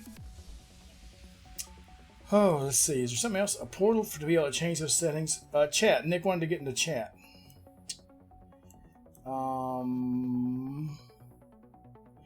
Actually, overtime. I saw you said overtime, and I didn't put two and two together. I saw overtime and thought that meant a constant overtime. Roll the credits. I should point the right way when I say that, huh? Nick Larson, Ninja Coder, thank y'all for the cheers. That's so huge. I really appreciate it. Moderators, Chris to the Jones. B3Bot was up. B3Bot, you did a great. This is probably the best job you've ever done of moderating. Patrick Pye with a follow. Lennon BR, Frackberg, and Source Scoop with the subscribes. There were all resubs. I owe you guys a song on Tuesday. Thank you, Copperbeardy. I had a great time. Yeah, right, Rambling Geek, you thought that too. It's a constant overtime. I thought the same thing. Let's blow out the candle because we're done. Oh, geez, sweet golly. That's hot. Sweet Mother McCready. Man. Holy crap, that was hot. That candle is about gone. So it was all melted. It's just the liquid wax, Golly. Yeah, apparently so, Copperbeardy. I need to put them on my hands and cool it off. Yeah. That's crazy. Sourcecoot, thank you so much for the cheers. Hot hand, now hot hand. Yeah, this stream is on fire. Yeah, aren't the girls doing good with these interviews? I am so proud of them. they come up with these questions by themselves, and that really, and they work on improving it. As a matter of fact, we were eating lunch today before the stream, and they were talking about how they were having a problem. They're like, it's hard to be conversational because we don't know always what they're talking about. So it's hard to say, yeah, like blah, blah, blah, because they don't understand native script. And I'm like, yeah, it makes sense. I understand it's hard. It's hard on those technical questions to be conversational. And I'm like, that's why you got to make a point to have some non-technical questions in there that you can be conversational about, like the movies they talked about today. What kind of hobbies do you have outside? And some of the others. They're doing a great job. I'm really proud of them. Let's see if we can find somebody to raid real quick. I have somewhere to be on the top of the hour, and it takes me about 10 minutes to get there, and I need to be there a little early.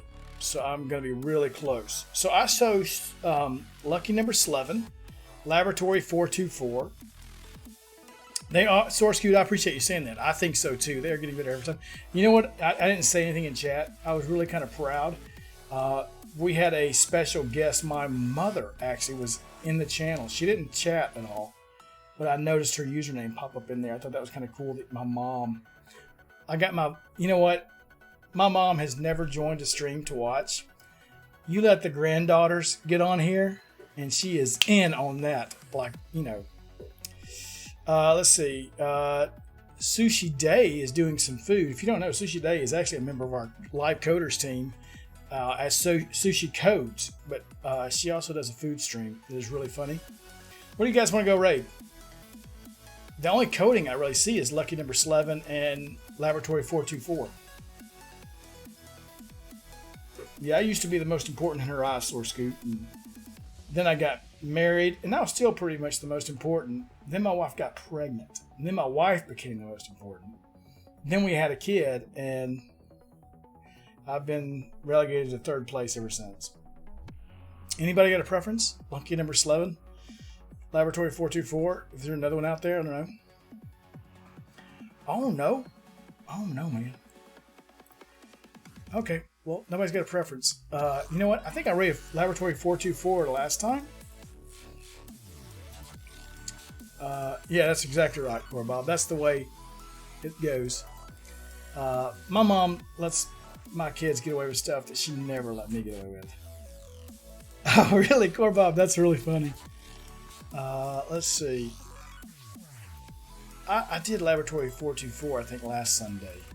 So let's go raid lucky number 11. I haven't raided him in a long time. He's a member of our live coders team. Man, my fingers are still on fire. That's insane. Okay, let's go raid him. Okay, stick around if you are a subscriber. You'll have the raid emotes. Let's go raid him and drop our emotes. Tell him, hey, stick around. What is he coding on today? He always raids cool. Always. It's good that this stream is coming to an end because I've forgotten how to use my words.